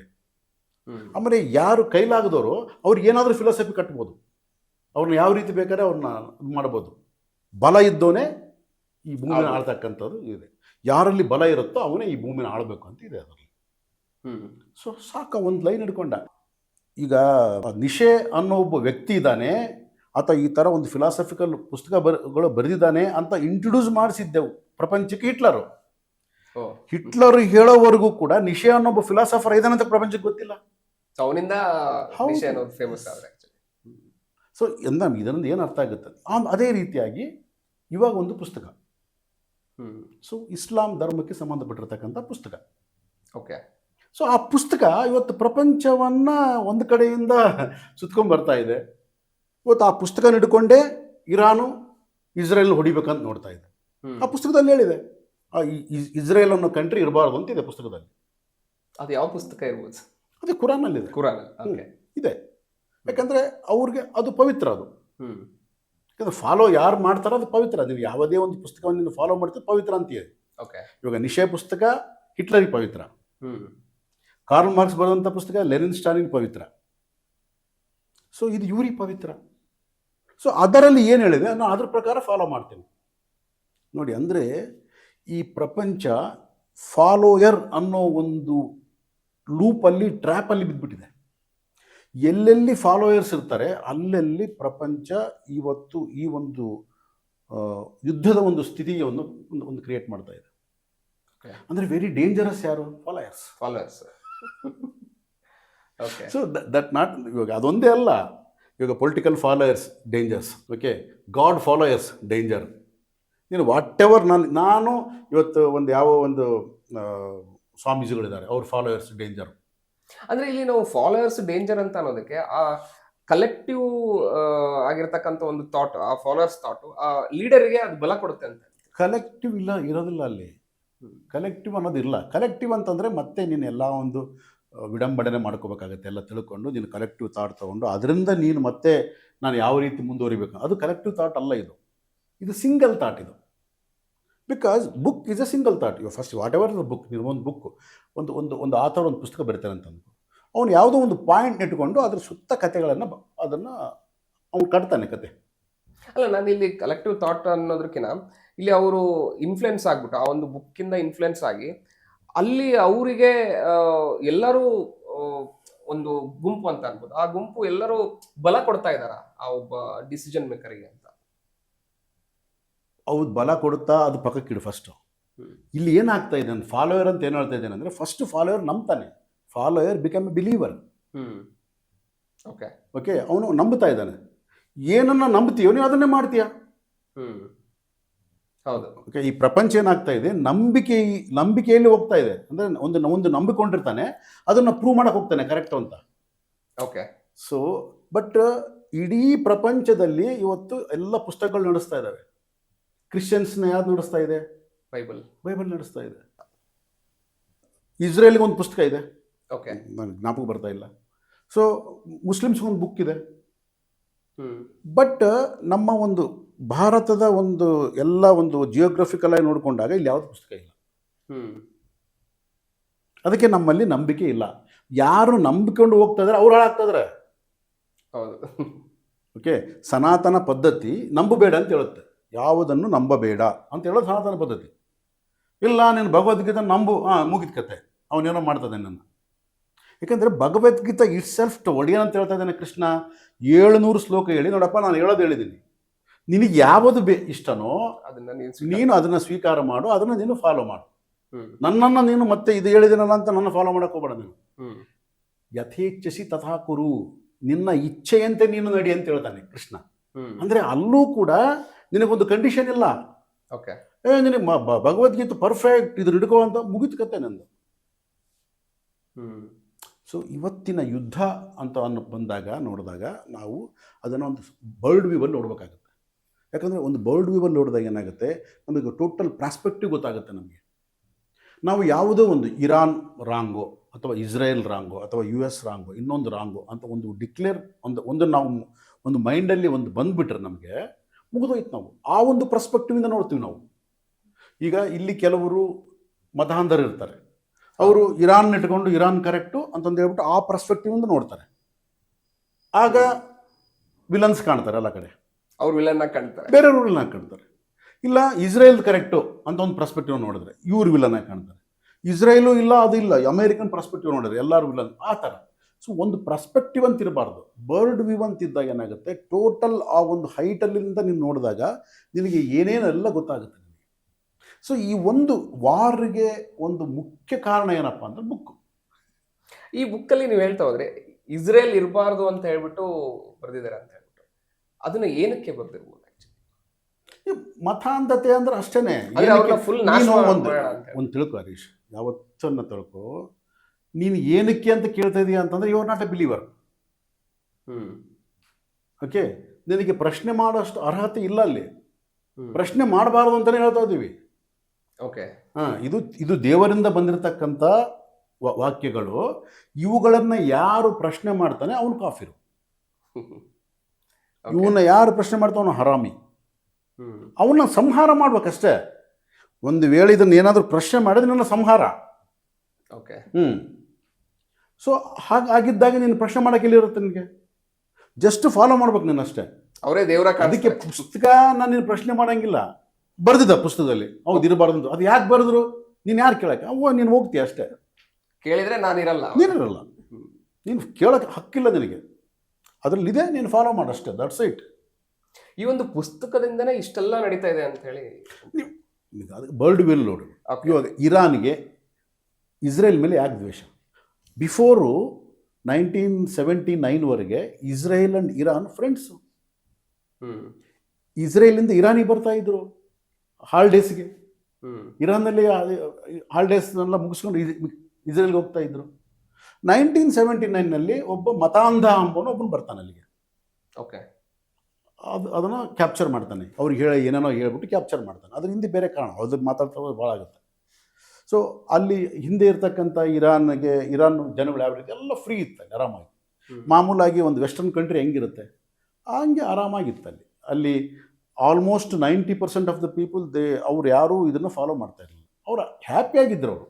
ಓಕೆ, ಅಂಥ ಸಮಯದಲ್ಲಿ ಒಬ್ಬನಾವನು ಬರ್ತಾನೆ, ಬಂದು ಏನೇನೋ ಹೇಳ್ತಾನೆ. ಸೊ ಯಾವಾಗ ಮನುಷ್ಯನಿಗೆ ದುಡ್ಡಿದ್ದು ಫ್ರೀ ಒಂದು ಮೈಂಡ್ ಬಂತು ಅಂತಂದರೆ ಯಾರನ್ನ ಬೇಕಾದ್ರೂ ಫಾಲೋ ಮಾಡೋಕ್ಕೆ ಶುರು ಮಾಡಿಬಿಡ್ತಾರೆ. ಅದಕ್ಕೆ ಕಷ್ಟ ಇದ್ದವನು ಮಾತ್ರ ಅವನು ಆಲೋಚನೆ ಮಾಡ್ತಾನೆ, ಸುಖ ಇದ್ದವನು ಯಾವತ್ತೂ ಆಲೋಚನೆ ಮಾಡಲ್ಲ. ಇವತ್ತು ವೆಸ್ಟರ್ನ್ ಕಂಟ್ರೀಸ್ ಕತೆ ಏನಾಗಿದೆ? ವೆಸ್ಟರ್ನ್ ಕಂಟ್ರೀಸಲ್ಲಿ ಓಪನ್ ಮಾಡಿದ್ರು ಡೋರ್ಸ್ನ, ಎಲ್ಲರೂ ಬರ್ಬೋದು, ಮಾನವತೆ ಒಂದೇ, ಮಾನವರೆಲ್ಲ ಒಂದೇ ಅಂತ. ಇವಾಗ ಸಾಯ್ತಾ ಇದ್ದಾರೆ ಅವತ್ತು. ಹೌದು. ಸೊ ಇನ್ನೊಂದು 10 yearsಗೆ ಅಲ್ಲಿ ವೆಸ್ಟರ್ನ್ ಪೀಪಲ್ ಎಲ್ಲ ಹೋಗ್ಬಿಡ್ತಾರೆ. ಯಾವ ರೀತಿ ಅವರು ಅಮೇರಿಕನ್ಸ್ನ ಡೆಮಾಲಿಷ್ ಮಾಡಿ ಇವತ್ತು ಅಮೇರಿಕನ್ಸೇ ವೈಟ್ ಅಮೇರಿಕನ್ಸೇ ರಿಯಲ್ ಅಂತ ನಾವು ಅನ್ಕೊತಾ ಇದ್ವಿ. They are not real Americans. Okay, Americans ಬೇರೆ, ಅದಕ್ಕೆ ರೆಡ್ ಇಂಡಿಯನ್ಸ್ ಅಂತ ಏನು ಕರೀತಾರೆ. They are real Americans. ಅವರೆಲ್ಲಿದ್ದಾರೆ ಇವತ್ತು ಪಾಪ? ಇವರು ಹೋಗ್ಬಿಟ್ಟು ಅವ್ರನ್ನೆಲ್ಲ ನಾಶ ಮಾಡಿ ಇವರು ಇವತ್ತು ನಂದು ಅಮೇರಿಕ ಅಂತಾರೆ. ಮೇಕ್ ಅಮೇರಿಕಾ ಗ್ರೇಟ್ ಅಗೇನ್ ಎಲ್ಲಿದೆ? ಅಲ್ಲಿ ರಿಯಲ್ ಅಮೇರಿಕನ್ಸೇ ಇಲ್ಲ. ಇಲ್ಲಲ್ಲ. Where is? ಸೊ ಹಾಗೆ ಇವತ್ತು ನೆಕ್ಸ್ಟು ಯುರೋಪಿಯನ್ ಕಂಟ್ರಿ ಎಲ್ಲ ನೆಕ್ಸ್ಟ್ 10 ಇಯರ್ಸಲ್ಲಿ ಸ್ಮ್ಯಾಶ್ ಔಟ್ ಆಗುತ್ತೆ. ಆಗಬೇಕಾಗಿರ್ತಕ್ಕಂಥದ್ದು. ಯಾಕಂದರೆ ಅವರೆಲ್ಲ ಪ್ರಪಂಚವನ್ನು ಎಲ್ಲ ಕಡೆಯಿಂದ ನಾಶ ಮಾಡ್ಕೊಂಡು ಬರ್ತಕ್ಕಂಥವ್ರು ಅವರು. ದೊಡ್ಡ ಕಳ್ಳರು, ಅದು ಗುಂಪದು. ನಮ್ಮನ್ನು ಕೂಡ 200 ವರ್ಷ ಆಳಿದಾರೆ ಅಂದ್ರೆ ಅರ್ಥ ಏನು ಮತ್ತೆ? ದೊಡ್ಡ ಕಳ್ಳರ ಗುಂಪದು. ನಾವು ಅದ್ರ ಬಗ್ಗೆ ಏನು ಅಬ್ಬಾ ಅಯ್ಯೋ ಅಂತ ಏನು ಅನ್ನೋ ಪರಿಸ್ಥಿತಿಗಳಿಲ್ಲ. ಸೊ ಯಾವತ್ತೂ ಕೂಡ ಸೇಮ್ ಇರಾನ್ ಕೂಡ ಅದೇ ಪರಿಸ್ಥಿತಿಯಲ್ಲಿ ಇತ್ತು. 1979ರಲ್ಲಿ ಒಳ್ಳೆ ದುಡ್ಡಿತ್ತು, ರಿಚ್ನೆಸ್ ಇತ್ತು, ಕಲ್ಚರ್ಲಿ ಒಳ್ಳೆ ಚೆನ್ನಾಗಿತ್ತು. ಯಾವಾಗ ಓಪನ್ ಸೊಸೈಟಿ ಇತ್ತಾಗ ಏನಾಗುತ್ತೆ, ಹೌದು ಕರೆಕ್ಟು, ಏನೋ ಒಂದು ಬೇಕಂತ ಅನಿಸುತ್ತೆ ಅವ್ರಿಗೆ. ಮನುಷ್ಯನಿಗೆ ಎಲ್ಲ ಕೊಟ್ಟಾಗ ಏನೋ ಬೇಕಂತ ಅನಿಸುತ್ತೆ, ಇನ್ನೇನೋ ಬೇಕಪ್ಪ, ಇದಕ್ಕಿಂತ ಇನ್ನೇನೋ ಬೇಕು. ಕೊರತೆ ಇದ್ದಾಗ ಏನಾಗುತ್ತೆ, ನನಗಿದು ಇದು ಬಂದರೆ ಸಾಕಪ್ಪ ಅನಿಸುತ್ತೆ. ಇವತ್ತು 3 ಹೊತ್ತು ಊಟ ಇಲ್ಲ ನಮಗೆ, 2 ಹೊತ್ತು ಊಟ ಇದೆ, ಭಗವಂತ ಇನ್ನೊಂದು ಹೊತ್ತು ಊಟ ಸಿಕ್ಕರೆ ಸಾಕಪ್ಪ ಅಂತ. 3 ಹೊತ್ತು ಊಟ ಸಿಕ್ತು, ಭಗವಂತ ಸ್ವಲ್ಪ ಬಟ್ಟೆ ಚೆನ್ನಾಗಿದ್ರೆ ಸಾಕಪ್ಪ ಅಂತ. ಅದು ಬಟ್ಟೆ ಚೆನ್ನಾಗಿ ಸಿಕ್ತು, ಭಗವಂತ ಮನೆ ಬೇಕಪ್ಪ ಅಂತ. ಮನೆ ಸಿಕ್ತು, ಕಾರ್ ಬೇಕಂತ. ಅಂದ್ರೆ ನೇಚರ್, ಅದು ನೇಚರ್, ಅದು ಮಾನವನ ಹುಟ್ಟು ಗುಣ. ಅದು ತನ್ನಲ್ಲಿ ಏನಿದೆಯೋ ಅದನ್ನು ಮೀರಿ ಕೇಳ್ತಕ್ಕಂಥದ್ದು ಮಾನವನ ಹುಟ್ಟು ಗುಣ. ಸೊ ಸೇಮ್ ಇರಾನಲ್ಲೂ ಕೂಡ ಅದೇ ಆಯಿತು. ಸೊ 1979 ಬಿಫೋರ್ ಭಾಳ ಚೆನ್ನಾಗಿದ್ದಂಥ ಇರಾನು, ಯಾವನೊಬ್ಬ ಮತಾಂಧ ಬಂದುಬಿಟ್ಟು ಅವನು ಮತ ಅಂದ್ರೆ ಹಿಂಗಿರಬೇಕು ಹಂಗಿರಬೇಕು, ಇದೆಲ್ಲ ಹಿಂಗಿರಬಾರ್ದು, ಹಿಂಗಾಗ್ಬಿಟ್ರೆ ಅಮೇರಿಕನ್ ಒಂದು ನಾವು ಕೈಯಲ್ಲಿ ಹೋಗ್ಬಿಡ್ತೀವಿ, ನಾವು ಅವ್ರಿಗೆ ಎಲ್ಲ ಕ್ಯಾಪ್ಚರ್ ಮಾಡಿಬಿಡ್ತಾರೆ, ಅದು ಮಾಡಿಬಿಡ್ತಾರೆ, ಇದು ಮಾಡಿಬಿಡ್ತಾರೆ ಅಂತ ಅಂದ್ಬಿಟ್ಟು ಜನಗಳನ್ನ ಭಯಪಡಿಸಿ. ಸೊ ಅವನು ಬಂದ್ಬಿಟ್ಟ. ಅವನು ಬಂದ ಮೇಲೆ ಗೊತ್ತಾಯಿತು ಇವನು ಎಂಥ ಕ್ರೂರ ಅಂತ. ಬಟ್ ಒಂದು ಸಾರಿ ಅವನು ಒಂದು ಹಸ್ತಗಳಲ್ಲಿ ಹೋದ್ಮೇಲೆ ಹೊರಗೆ ಬರೋಕ್ಕಾಗಲ್ಲ. ಅವನು ಹೆಂಗೆ ಹೇಳ್ದಂಗೆ ಕೇಳ್ತಾ ಹೋಗ್ಬೇಕು. ಸೊ ಅವನು ಬರೀ ಆ ಕಂಟ್ರಿಗಿರ್ತಕ್ಕಂಥ ಜನಗಳು ಮಾತ್ರ ಅಲ್ಲ, ಅವನೇನು ಮಾಡ್ದ, ಒಂದು ಪುಸ್ತಕ ಹಿಡ್ಕೊಂಡು ಇದರಲ್ಲಿ ಹೇಳಿದ ಪ್ರಕಾರ ಏನೇನು ಮಾಡ್ಬೇಕಂತ ನೋಡ್ತಾ ಹೋದ. ಅದಕ್ಕಾಗಿ ಇವತ್ತು ಹಮಾಸ್ ಆಗಿರ್ಬೋದು, ಹಿಜ್ಬುಲ್ ಆಗಿರ್ಬೋದು, ಐಸಿಸ್ ಆಗಿರ್ಬೋದು, ಯಾವ್ಯಾವ ಉಗ್ರಗಾಮಿ ಸಂಸ್ಥೆಗಳಿದ್ದಾವೆ ಅವ್ರಕ್ಕೆಲ್ಲ ಫಂಡ್ ಮಾಡಿ ಇಡೀ ವರ್ಲ್ಡಲ್ಲಿ ಎಲ್ಲ ಉಗ್ರಗಾಮಿ ಸಂಸ್ಥೆಗಳನ್ನು ಅವನು ಕಟ್ಟಿದ. ಯಾಕಂದರೆ ಇಸ್ರೇಲ್ ಸುತ್ತವಿರಬೇಕು. ಸೊ ಆ ಥರ ಇವನು ರೆಡಿ ಮಾಡ್ಕೊಂತ ಬಂದ. ಸೊ ಇವತ್ತು ಎಲ್ಲ ಉಗ್ರಗಾಮಿಗಳಿಗೆ, ಆಮೇಲೆ ಆ ಉಗ್ರಗಾಮಿಗಳಿಗೆ ನೀರಿಳಿದ್ಯಾರು? ಅಮೇರಿಕ. ಯಾಕಂದರೆ ಆ ಉಗ್ರಗಾಮಿಗಳಿಂದ ಕೆಲಸ ತೆಗಿಬೇಕಾಗಿತ್ತು. ಸೊ ಇದನ್ನು ದೊಡ್ಡ ಚರಿತ್ರೆ ಇದು. ಬಟ್ ಇವಾಗ ಅಮೇರಿಕ ಇಸ್ರೇಲಿಗೆ ಸಪೋರ್ಟ್ ಮಾಡ್ತಿರೋ ರೀಸನ್ ಬಂದ್ಬಿಟ್ಟು ಆ ಒಂದು ಕಂಟ್ರೋಲ್ ಮಾಡಬೇಕು ಅನ್ನೋ ಒಂದು ಆಸೆಯಿಂದನ ಸರ್ ಆ್ಯಕ್ಚುಲಿ ಹೇಳ್ಬೇಕಂದ್ರೆ, ಅಥವಾ ಇಲ್ಲೂ ಕೂಡ ಒಂದು ರಿಲಿಜಿಸ್ಟಿಕ್ ವ್ಯೂ ಅಲ್ಲೇ ನೋಡ್ಬೋದಾ? ಏನಾಗುತ್ತೆ ಇವಾಗ, ಇದು ಎಲ್ಲಿಂದ ಸ್ಟಾರ್ಟ್ ಮಾಡಬೇಕು, ಹೆಂಗೆ ಮಾಡಬೇಕು, ಭಾಳ ಕಷ್ಟ ಇದು. ಓಕೆ. ಸೊ ಇಸ್ರೇಲ್ ಅನ್ನೋ ಕಂಟ್ರಿ 1948ಅಲ್ಲಿ ಹುಟ್ಟಿತು. ಹೌದು. ನಮ್ಮ ಒಂದು ಇಂಡಿಪೆಂಡೆನ್ಸ್ ಆದಮೇಲೆ ಅವ್ರಿಗೆ ಇಂಡಿಪೆಂಡೆನ್ಸ್ ಸಿಗ್ತವ್ರಿಗೆ. ಸೊ ಆ 1948ಅಲ್ಲಿ ಆ ಕಂಟ್ರಿ ಹುಟ್ಟಿದ್ದು ಕೂಡ ಒಂದು ವಿಸ್ಮಯ. ಹೇಗೆ 1945ಅಲ್ಲಿ ನಮಗೆ ಸೆಕೆಂಡ್ ವರ್ಲ್ಡ್ ವಾರ್ ಕಂಪ್ಲೀಟ್ ಆದಾಗ ಈ ಜ್ಯೂಸ್ ಒಂದು ಅಗ್ರಿಮೆಂಟ್ ಮಾಡ್ಕೊಂಡಿದ್ರು. ಯಾಕಂದರೆ ಸೆಕೆಂಡ್ ವರ್ಲ್ಡ್ ವಾರ್ಗೆ ಫಂಡಿಂಗ್ ಮಾಡಲಿಕ್ಕೆ ದುಡ್ಡಿರಲಿಲ್ಲ, ಕಂಟ್ರಿಗಳಿಗೆ ದುಡ್ಡಿರಲಿಲ್ಲ. ಅಂದರೆ ಜ್ಯೂಸ್ ಎಷ್ಟು ರಿಚ್ ಪರ್ಸನ್ಸು. ಅದಕ್ಕೆ ಇವತ್ತು ವರ್ಲ್ಡಲ್ಲಿ ರಿಚೆಸ್ಟ್ ಪರ್ಸನ್ಸ್ ಯಾರಂದ್ರೆ ಜ್ಯೂಸು. ಟುಡೇ ಆಲ್ಸೋ ವರ್ಲ್ಡ್ನ ಕಂಟ್ರೋಲ್ ಮಾಡ್ತಾ ಇದ್ದಾರೆ ಜ್ಯೂಸು. ಇವತ್ತು ಅಮೇರಿಕ ಯಾರ ಕೈಯಲ್ಲಿದೆ? ಜ್ಯೂಸ್ ಕೈಯಲ್ಲಿದೆ. ಯುರೋಪ್ ಯಾರ ಕೈಯಲ್ಲಿದೆ? ಜ್ಯೂಸ್ ಕೈಯಲ್ಲಿದೆ. ಓಕೆ. ಈ ವೆರಿ ಸ್ಟ್ರಾಂಗೆಸ್ಟ್ ಕಮ್ಯುನಿಟಿ ಅದು ವರ್ಲ್ಡಲ್ಲಿ, ವೆರಿ ಸ್ಟ್ರಾಂಗೆಸ್ಟ್. ಅವ್ರು ಏನು ಅಂದುಕೊಂಡ್ರೆ ಅದು ಮಾಡ್ತಾರೆ. ಓಕೆ. ಇವತ್ತು ಆ ಒಂದು ಕಂಟ್ರಿ ಹುಟ್ಟಿದ ತಕ್ಷಣ ಆ ಕಂಟ್ರಿಗೆ 45ನಲ್ಲಿ ಒಂದು ಅಗ್ರಿಮೆಂಟ್ ಇತ್ತು. ನೋಡಪ್ಪ, ನಾನು ಸೆಕೆಂಡ್ ವರ್ಲ್ಡ್ ವಾರಿಗೆ ಫೈನಾನ್ಸ್ ಮಾಡ್ತೀನಿ, ನನಗೊಂದು ನನ್ನ ಕಂಟ್ರಿ ಬೇಕು. ಸೊ ಅವರು ಜೆರೂಸಲಂ, ಆ ಒಂದು ಕ್ಷೇತ್ರ ನಮ್ಮದಾದ ಕಾರಣ ನಮಗೆ ಆ ಒಂದು ಕಂಟ್ರಿ ಬಿಟ್ಕೊಡ್ಬೇಕು. ಸೊ ಅದು ಮೊದಲು ಯಾರು? ಪ್ಯಾಲೆಸ್ತೈನ್ ಕೈಗಿತ್ತದು. ಓಕೆ. ಪ್ಯಾಲೆಸ್ತೇನೋ ಬಡತನ ಇತ್ತು. ಅವಾಗ ಇನ್ನೂ ಡೀಸೆಲು ಆಯಿಲು ಅಷ್ಟೊಂದು ಇದರಲ್ಲಿ ಇರಲಿಲ್ಲ. 70ನಲ್ಲಿ ಅವೆಲ್ಲ ಸ್ಟಾರ್ಟ್ ಆಗಿದ್ದು, 77. ಸೊ 1948ಅಲ್ಲಿ ಎಲ್ಲ ಬಡತನ, ಅರಬ್ ಕಂಟ್ರೀಸ್ ಎಲ್ಲ ಬಡವರು. ಅವಾಗ ಏನು ಮಾಡಿದ್ರು? ಯುರೋಪಿಯನ್ಸ್ ಮಾಡೋ ಕೆಲಸ ಏನು? ಇವರು ದಬ್ಬಾಳಿಕೆ. ಏನು ಜನಗಳು ಅಂತಂದ್ರೆ ಇವ್ರು ಕೀಳು ದೃಷ್ಟಿ. ಇವರು ಸುಪೀರಿಯರ್ ಅಂತ ಇವ್ರಿಗೆ, ನಾವು ಸುಪೀರಿಯರ್, ನಾವು ಹೇಳ್ದಂಗೆ ಎಲ್ಲರೂ ಕೇಳ್ಬೇಕು. ಸೊ ಅಲ್ಲಿ ಹೋದ್ರು, ಆ ಪ್ಯಾಲೆಸ್ತೈನ್ ಆಕ್ರಮಿಸಿದ್ರು, ಒಂದಿಷ್ಟು ಜಾಗ ತೊಗೊಂಡು ಇವ್ರು ಕೊಟ್ಬಿಟ್ರು ಅವ್ರಿಗೆ. ಸೊ ಆಗ ಇಸ್ರೇಲ್ ಹುಟ್ಟಿತು. ಅವಾಗ ಏನಾಗಿತ್ತು, ಅಲ್ಲಿರ್ತಕ್ಕಂಥ ಅರಬ್ಸ್ಗೆ ಅದು ಹಿಡಿಸ್ಲಿಲ್ಲ. ಇವನು ಯಾರಪ್ಪ? ಇವಾಗ ನಾನು ಕೊಡ್ಬೇಕು ನಿನಗೆ ಕಂಟ್ರಿ. ಯಾರು? ಪ್ಯಾಲೆಸ್ತೈನ್ ಅವ್ರು ಕೊಡ್ಬೋದು ಅವ್ರಿಗೆ ಕಂಟ್ರಿ. ಕೊಡೋದು ಅಲ್ಲಲ್ಲ, ಇಂಗ್ಲೆಂಡ್ನವರು, ಯುರೋಪ್, ಇವ್ರು ಯಾರು ಅವ್ರಿಗೆ ಕೊಡಕ್ಕೆ? ಅತ್ತ ಸೊಮ್ಮು ಅಲ್ಲುಡು ದಾನ ಅಂತಾರೆ ತೆಲುಗಲ್ಲಿ. ಅಂದ್ರೆ ಏನು, ಅತ್ತೆ ಹಣ ಹಳೆಯ ದಾನ ಮಾಡಿದಂಗೆ. ಓಕೆ. ಅವರು ಈ ಪ್ಯಾಲೆಸ್ತೇನಿಯಸ್ ಜಾಗವನ್ನ ಇಸ್ರೇಲಿಸ್ ದಾನ ಮಾಡಿದ್ದಾರಪ್ಪ ಅಂದ್ರೆ ಯುರೋಪಿಯನ್ಸು, ಅಮೇರಿಕನ್ಸು. ಓಕೆ. ಓಕೆ, ಅವ್ರನ್ನ ಕೇಳಿ ಮಾಡ್ಬೇಕು ತಾನೆ ದಾನ, ಅಟ್ಲೀಸ್ಟ್ ಅವ್ರನ್ನ ಕನ್ಸರ್ನ್ ತೊಗೋಬೇಕು ತಾನೆ. ಏನಿಲ್ಲ, ಇವ್ರು ಕೂತ್ಕೊಂಡು ಅಗ್ರಿಮೆಂಟ್ ಮಾಡಿ ನಿಂದೊಂದು ಬರ್ಕೊಟ್ರಿ. ಇದು ಹೆಂಗೆ ಇವಾಗ ನಿಂದು ಯಾವುದೋ ಹೊಲ ಮನೆ ನಾನು ಬಂದು ಕೊಟ್ಟರೆ ಬೇರೆಯವ್ರಿಗೆ ಬರ್ಕೊಟ್ಟಾಗ. ಸೊ ಅದು ಏನಾಯಿತು, ಆಗತ್ತಿನ ಕಾಲದಲ್ಲಿ ದುಡ್ಡಿರಲಿಲ್ಲ, ಸಪ್ರೆಸ್ ಆಗಿದ್ರು ಅವರು. ಅಲ್ಲಿ ಅವ್ರ ಹತ್ರ ಪವರ್ ಇಲ್ಲದೆ, ಮನಿ ಪವರ್ ಇಲ್ಲದೆ ಇರೋದ್ರಿಂದ ಇವರು US ಮಾರ್ಕ್ ಕೇಳಿ ಅಲ್ಲಿಂದ ಅವ್ರು ಸುಮ್ಮನೆ ಆಗ್ಬಿಟ್ರು, ಅವ್ರು ಏನು ಮಾಡೋಕ್ಕೆ ಹೋಗಲಿಲ್ಲ. ಸೊ ಇವರು ಅವಾಗ ಏನಾಯಿತು, ಸುತ್ತಮುತ್ತ ಇರ್ತಕ್ಕಂಥ ಕಂಟ್ರಿಗಳೆಲ್ಲ ಸೇರಿಬಿಟ್ಟು ಅವ್ರ ಮೇಲೆ ಯುದ್ಧಕ್ಕೆ ಹೋದ್ರು. ಯಾರ ಮೇಲೆ? ಇಸ್ರೇಲ್ ಮೇಲೆ. ಸೊ ಇಸ್ರೇಲ್ ಏನು ಮಾಡ್ತು, ಅಟ್ ಎ ಟೈಮು ಒಂದು 10-12 ಕಂಟ್ರಿ ಮೇಲೆ ವಾರ್ ಮಾಡಿ ಗೆದ್ದುಬಿಡ್ತು. ಯಾಕಂದ್ರೆ ಅಷ್ಟು ಟೆಕ್ನಾಲಜಿ ಇತ್ತು, ದುಡ್ಡಿತ್ತು, ಎಲ್ಲ ಇತ್ತು. ಆಮೇಲೆ ಸುತ್ತಮುತ್ತ ಇವರೆಲ್ಲ ಶತ್ರುಗಳಿದಾರೆ ಅಂತ ಅವ್ರಿಗೆ ಗೊತ್ತಿತ್ತು, ಯಾಕಂದ್ರೆ ಅವ್ರ ಜಾಗನೇ ಅಲ್ಲಲ್ಲ ಅದು. ಸೊ ಆ ರೀತಿಯಾಗಿ ಗೆದ್ದುಬಿಟ್ರು. ಸೊ ಅದು ಸ್ಟಾರ್ಟ್ ಆಯಿತು. ಒಳಗಡೆ ಒಂದು ಬೇಗುದಿ, ಇವ್ರು ನಮ್ಮವರಲ್ಲ, ಇವ್ರನ್ನ ಬಿಡಿಸ್ಬೇಕು. ಸೊ ಅಲ್ಲಿಂದ ಸ್ಟಾರ್ಟ್ ಆಗಿದ್ದು. ಅರಬ್ ಕಂಟ್ರೀಸ್ನಲ್ಲಿ ಯಾವಾಗ ದುಡ್ಡು ಬರೋಕ್ಕೆ ಶುರು ಆಯಿತು, ಅಲ್ಲಿಂದ ಫೈನಾನ್ಸ್ ಮಾಡೋಕ್ಕೆ ಶುರು ಮಾಡಿದರು, ದುಡ್ಡನ್ನ ಚೆಲ್ಲಕ್ಕೆ ಶುರು ಮಾಡಿದರು. ಈ ಅರಬ್ ಕಂಟ್ರೀಸ್ ಏನಿದ್ದಾವೆ ನೋಡೋದಕ್ಕೆ ಇವತ್ತು ನಾವೇನಂತೀವಿ UAE, ದುಬೈ ಇವೆಲ್ಲ ಏನು, ಕತಾರ್ ಇವೆಲ್ಲ ಹೇಳ್ತೀವಿ ನಾವು, ಇವತ್ತು ಟೆರರಿಸಮನ್ನು ಬೆಳೆಸಿ ಪೋಷಿಸ್ತಾ ಇರೋದೇ ಅವರು. ಯಾವ್ಯಾವ ಕಂಟ್ರಿನಲ್ಲಿ ಏನೇನು ಮಾಡಬೇಕು ಅಂತ ಡಿಸೈಡ್ ಮಾಡಿ ಅವರೆಲ್ಲ ಮಾಡ್ತಾ ಇರೋದು ಅವರು. ಬಟ್ ನಮ್ಮ ಇಂಡಿಯಾದಲ್ಲಿ ಆಗಿರ್ತಕ್ಕಂಥ ರೀಸೆಂಟ್ ವಾರ್ ನೋಡಿದಾಗ, ಇಲ್ಲ ನಾವು ಅದನ್ನ ಅಪೋಸ್ ಮಾಡ್ತೀವಿ ಅಂತ ಹೇಳಿ ಅಂತಾರೆ. ಬಟ್ ಅದು ಬಾಯಿ ಮಾತಲ್ಲೇ ಅಂತ ಹೇಳಿ ಅನ್ಬೋದಲ್ಲ ಆಕ್ಚುಲಿ. ಬಟ್ ಒಳಗಡೆ ಪೋಷಿಸ್ತಕ್ಕಂಥವ್ರು ಈ ಕಂಟ್ರಿ. ಹೌದೌದು. ಅದಕ್ಕೋಸ್ಕರ ಇವಾಗ ಈ ಒಂದು ಪುಸ್ತಕದಲ್ಲಿ ಅದೆಲ್ಲ ಇತ್ತು. ಅಂದರೆ ನಮ್ಮ ಜಾಗ ಹಾಗೆ ಇವಾಗ ಏನಾಗಬೇಕು, ಇಸ್ರೇಲ್ ಕಂಪ್ಲೀಟ್ ಕನ್ವರ್ಟ್ ಆಗ್ಬೇಕು. ಇವಾಗ ಕನ್ವರ್ಟ್ ಆಗಿ ಇಸ್ಲಾಮಿಕ್ ಕನ್ವರ್ಟ್ ಆದರೆ ಬೇಕಾದ್ರೆ ಅವ್ರು ತಗೋಬೋದು ಅವ್ರನ್ನ. ಓಕೆ. ಇಸ್ರೇಲ್ನ ನೀವು ಜ್ಯೂಸ್ ಆಗಿದ್ರೆ ನಾವು ಒಪ್ಪಲ್ಲ. ನೀವು ಬೇಕಾದ್ರೆ ಅದೇ ಇಸ್ರೇಲ್ ತಗೋ, ಇನ್ನೊಂದು ನಾನು ಜಾಗ ಕೊಡ್ತೀನಿ ಬೇಕಾದ್ರೆ. ಓಕೆ, ನೀನು ಇಸ್ಲಾಮಿಕ್ ಕನ್ವರ್ಟ್ ಆಗಿ, ಟೋಟಲ್ ಎಲ್ಲರೂ ಇಸ್ಲಾಮಿಕ್ ಕನ್ವರ್ಟ್ ಆಗ್ರಿ. ಅದನ್ನು ಇಸ್ರೇಲ್ ಅಂತಂದು ಹೇಳಲ್ಲ, ಬೇರೆ ಏನೋ ಒಂದು ಇಸ್ಲಾಂ ಹೆಸರು ಇಟ್ಕೊಳ್ಳೋಣ, ಇಟ್ಕೊಂಡು ನೀವು ಬೇಗಿರ್ರಿ. ನೀನು ಜೂ ಆಗಿದ್ರೆ ನನಗೆ ಶತ್ರು, ನೀನು ಇಸ್ಲಾಮಿಕ್ ಕನ್ವರ್ಟ್ ಆದರೆ ನನ್ನ ಮಿತ್ರ. ಪುಸ್ತಕದಲ್ಲಿ ಹೆಂಗೆ ಬರ್ತಿದೆ. ಸೊ ಅದಕ್ಕಾಗಿ ಶತ್ರುಗಳು ಸ್ಟಾರ್ಟ್ ಆದರು ಅವ್ರಿಗೆ. ಆ ಶತ್ರುಗಳು ಹೆಂಗೆ ಸ್ಟಾರ್ಟ್ ಆಯಿತು, ಅವ್ರು ಏನು ಮಾಡ್ತಾರೆ ಇವಾಗ ನೋಡಿ. ಇಂಡಿಯಾ ಅಂತಂದ್ರೆ 150 ಕೋಟಿ ಜನ ಇದೆ. ಯಾವನೋ ಮಾಡ್ಕೊಳ್ಬಿಡಪ್ಪ ಅಂತೀವಿ ನಾವು. ಇರೋದೇ 90 ಲಕ್ಷ ಜನ.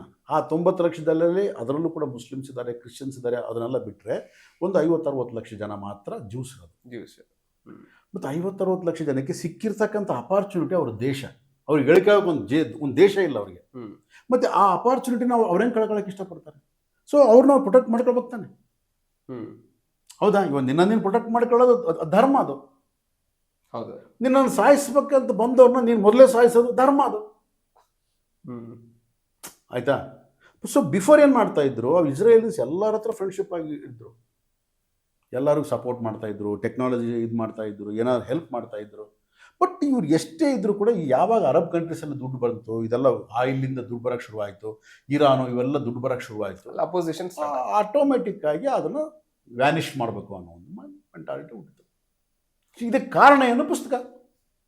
ಆ ಒಂದು ಪುಸ್ತಕದಿಂದ ಇವತ್ತಿನ ದಿವಸ ಇಷ್ಟು ಎಫೆಕ್ಟ್ ಆಗ್ತಾ ಇದೆ ಅಂತ ಅನ್ಕೊಂಡೆ. ಬಟ್ ಇದು ಕೋರ್ ಆಗಿ ನೋಡ್ತಾ ಹೋದ್ರೆ ನಮಗೆ ಇದು ಯಾವುದೋ ಒಂದು US ಇಲ್ಲಿ ಕಂಟ್ರೋಲ್ ತಗೋಬೇಕು, ಇಸ್ರೇಲಿಗೆ ಸಪೋರ್ಟ್ ಮಾಡ್ಬಿಟ್ಟು ಇಡೀ ನಮ್ಮ ಒಂದು ಫೈನಾನ್ಸ್ನ ಅಥವಾ ವರ್ಲ್ಡ್ನ ಕಂಟ್ರೋಲಿಗೆ ತಗೋಬೇಕು ಅನ್ನೋ ಒಂದು ಮಾತಾಡ್ತಾ ಇದ್ದಾರೆ ಹೊರತು ಇಲ್ಲಿ ರಿಯಲ್ ಕೋರಲ್ಲಿ ನಡೀತಕ್ಕಂಥದ್ದು ಈ ಒಂದು ಪುಸ್ತಕ ಅಂತ. ಸೊ ಇವತ್ತು US ಒಂದು ವಾರ್ ಮಾಡ್ತಾ ಇದೆ ಅಂತಂದ್ರೂ ಕೂಡ ಅದು ಬಿಕಾಸ್ ಯಾರು ಅದಕ್ಕೆ ಕಾರಣ? ಇಸ್ರೇಲಿಸ್ ಪರ್ಪಸ್ ಅದು. ಅಂದರೆ ಅವರು ಇಸ್ರೇಲಿಯನ್ಸ್ ಅಂದರೆ ಜ್ಯೂಸು ಅವರು ಅಮೇರಿಕನ ಕಂಟ್ರೋಲ್ ಮಾಡ್ತಾ ಇದ್ದಾರೆ. ಟ್ರಂಪ್ನ ಕಂಟ್ರೋಲ್ ಮಾಡ್ತಾ ಇದ್ದಾರೆ ಅವರು. ಇವತ್ತು ನೋಡಿ, ಇವಾಗ ಇಬ್ಬರ ಮಧ್ಯೆ ಇರ್ತಕ್ಕಂಥ ಶತ್ರುತ್ವವನ್ನು ಅವ್ರು ಎಷ್ಟು ಬುದ್ಧಿವಂತರು ಅಂದರೆ, ಅದಕ್ಕೆ ನಾನು ಅವ್ರನ್ನ ಬ್ರಾಹ್ಮಣರು ಅಂತ ಕರಿತೀನಿ. ಇಸ್ರೇಲ್ ಬ್ರಾಹ್ಮಣರು ಅಂದ್ರೆ ನಾನು ಹೇಳ್ತಿರೋದು ನಮ್ಮ ಒಂದು ಈ ದೃಷ್ಟಿಯ ಬ್ರಾಹ್ಮಣ ಅಂದರೆ ಬುದ್ಧಿವಂತರು. Is intellect people. ಅವರು ಇಂಟೆಲೆಕ್ಚುಯಲಿ ಯುದ್ಧ ಮಾಡ್ತಾ ಇದ್ದಾರೆ. ಅವರು ತಮ್ಮ ಮೇಲಿರ್ತಕ್ಕಂಥ ಶತ್ರುತ್ವವನ್ನು ಅಮೆರಿಕ ಮೇಲೆ ತಳ್ಳಿಬಿಟ್ಟಿರುವಾಗ. ಹೌದು, ಇವಾಗ ಕೇಳಿದ್ರೆ ಎಲ್ಲರೂ ಟ್ರಂಪ್ ಅಂತಿದ್ದಾರೆ. ಅದು ಆಕ್ಚುಲಿ ಶತ್ರುತ್ವ ಇಸ್ರೇಲ್ ಮೇಲೆ, ಅಮೆರಿಕ ಮೇಲೆ ತಳ್ಳಿಬಿಟ್ರು. ಯಾಕಂದ್ರೆ ವರ್ಲ್ಡ್ಸ್ ಬಿಗ್ಗೆಸ್ಟ್ ನೇಷನ್ ಮೇಲೆ ಒಂದು ಯುದ್ಧ ಅಂತ ಒಂದು ಬಂದಾಗ ಇವಾಗ ಅವನಿಗೆ ಪ್ರೆಸ್ಟೀಜ್ ವಿಷಯ ಕನ್ವರ್ಟ್ ಆಯ್ತು. ಇವತ್ತು ಅವಾಗ ಅವನು ಸೋಲ್ಬೇಕಾ, ವಾಪಸ್ ಹೋಗ್ಬೇಕಾ, ಅವ್ರಿಗೆ ಒಪ್ಪಿಗೆ ಬೇಕಾ, ಏನು ಮಾಡ್ಬೇಕು ಇವಾಗ ಅವನು? ಹೌದು. ಸೊ ಹಂಗಾಗಿ ಎಮೋಷ್ನಲಿ ಫಸ್ಟು ಟ್ರಂಪ್ನ ಎಮೋಷ್ನಲಿ ಬೆಂಡ್ ಮಾಡಿಬಿಟ್ರು. ಮಾಡಿ ಜಸ್ಟ್ ಏನು ಮುಗಿದೋಗ್ಬಿಡುತ್ತೆ. ಇವಾಗ ಅಲ್ಲಿದ್ದಾನೆ ಕಂಪ್ನಿ, ಅವನ ಮೇಲೆ ಒಂದು ಬಾಂಬ್ ಆಗಿಬಿಟ್ರೆ ಅವನು ಸತ್ತೋಗ್ಬಿಟ್ರೆ, ಟೋಟಲ್ ಅದು ಗುಂಪು ಹೋಗ್ಬಿಟ್ರೆ, you are the king, you are the leader ಅಂತ ಹೇಳ್ಬಿಟ್ರು ಅವನಿಗೆ. ಇಲ್ಲಿ ಸ್ಯಾಂಡ್ವಿಚ್ ವಿತೌಟ್ ಆಲೋಚನೆ ಇಲ್ದಂಗೆ ಆ ಕಡೆ ಒಂದು ಮಾತುಕತೆ ಇಲ್ದಂಗೆ ತಗೊಂಡು ಟಪ್ ಅಂತ ಒಂದು ಬಾಂಬ್ ಹಾಕ್ಬಿಟ್ಟ ಅವನು. ಅವನೇನು ಅಂದ್ಕೊಂಡ, ಆ ಕಮ್ನೇನಿ ಅವರೆಲ್ಲ ಸುತ್ತ ಇರ್ತಕ್ಕಂಥ ಎಲ್ಲ ದೊಡ್ಡ ದೊಡ್ಡ ಲೀಡರ್ಸ್ ಎಲ್ಲ ತಲೆಗಳು ಹೋದ ತಕ್ಷಣ ಇರಾನ್ ಕತೆ ಮುಗಿದೋಗ್ಬಿಡ್ತು, ಸರೆಂಡರ್ ಆಗ್ತಾರೆ ಅಂದ. ಸೊ ಈ ಒಂದು ಯುದ್ಧ ದೊಡ್ಡ ಪಾಠ ಇಡೀ ಪ್ರತಿ ಕಂಟ್ರಿಗೆ. ಮೊದಲು ಹೆಂಗಿತ್ತು ಯುದ್ಧ? ಒಬ್ಬ ರಾಜ ಈ ರಾಜನ ಮಧ್ಯೆ ಯುದ್ಧ ಇರ್ತಿತ್ತು. ಆ ರಾಜನ ಸತ್ತ ಅಥವಾ ತಲೆ ಹೋಯ್ತು ಅಂದ ತಕ್ಷಣ ಕಂಪ್ಲೀಟ್ ಸರೆಂಡರ್ ಆಗ್ಬಿಡ್ತಿತ್ತು, ಆ ದೇಶ ಸರೆಂಡರ್. ಅದೇ ಥರ ಇವಾಗ 2ನೇ ಪಾಣಿಪತ್ ಕದನದಲ್ಲಿ ಸೊ ಅವ್ರ ಹೆಸರು ವಿಕ್ರಮಾದಿತ್ಯ ಇರ್ತಾರೆ. ಅವರಿಗೆ ಏನೋ ಒಂದು ಬಾಣ ಬಂದು ಕಣ್ಣಿಗೆ ಸುಚ್ಚುತ್ತೆ, ಆನೆಯಿಂದ ಕೆಳಗೆ ಬೀಳ್ತಾರೆ. ಬಿದ್ದ ತಕ್ಷಣ ನಮ್ಮ ರಾಜ ಸತ್ತ ಒಂದು ಸರೆಂಡರ್ ಆಗಿಬಿಡುತ್ತೆ ಟೋಟಲು. ಓಕೆ. ಸೊ ಆಮೇಲೆ ನಮ್ಮ ವಿಜಯನಗರ ಸಾಮ್ರಾಜ್ಯ, ಅಳಿಯ ರಾಮರಾಯ ಅಂತ, ಈಸ್ ಎ ಪವರ್ಫುಲ್ ಕಿಂಗ್ ಅಳಿಯ ರಾಮರಾಯ. ಓಕೆ. ಆ ಅಳಿಯ ರಾಮರಾಯ 2 ವರ್ಷದ ಕೆಳಗೆ 5 ಮಂದಿ ಸುಲ್ತಾನಗಳನ್ನು ಸೋಲಿಸಿರ್ತಾನೆ. ಸೊ ಆ ಒಂದು ಅಂದ್ರೇನು ಒಂದು ಕುಯುಕ್ತಿಯಿಂದ ಅಳಿಯ ರಾಮರಾಯನ್ನ ಒಂದು ಕತ್ತು ಕಡಿದು ಬಿಡ್ತಾರೆ. ಟೋಟಲ್ ಸರೆಂಡರ್ ಆಗಿಬಿಡ್ತು. ಸೊ ಇದು ಅಲ್ಲಿಂದ ಹಿಡಿದು ಮೊನ್ನೆವರೆಗೂ ನಡೀತಿತ್ತು.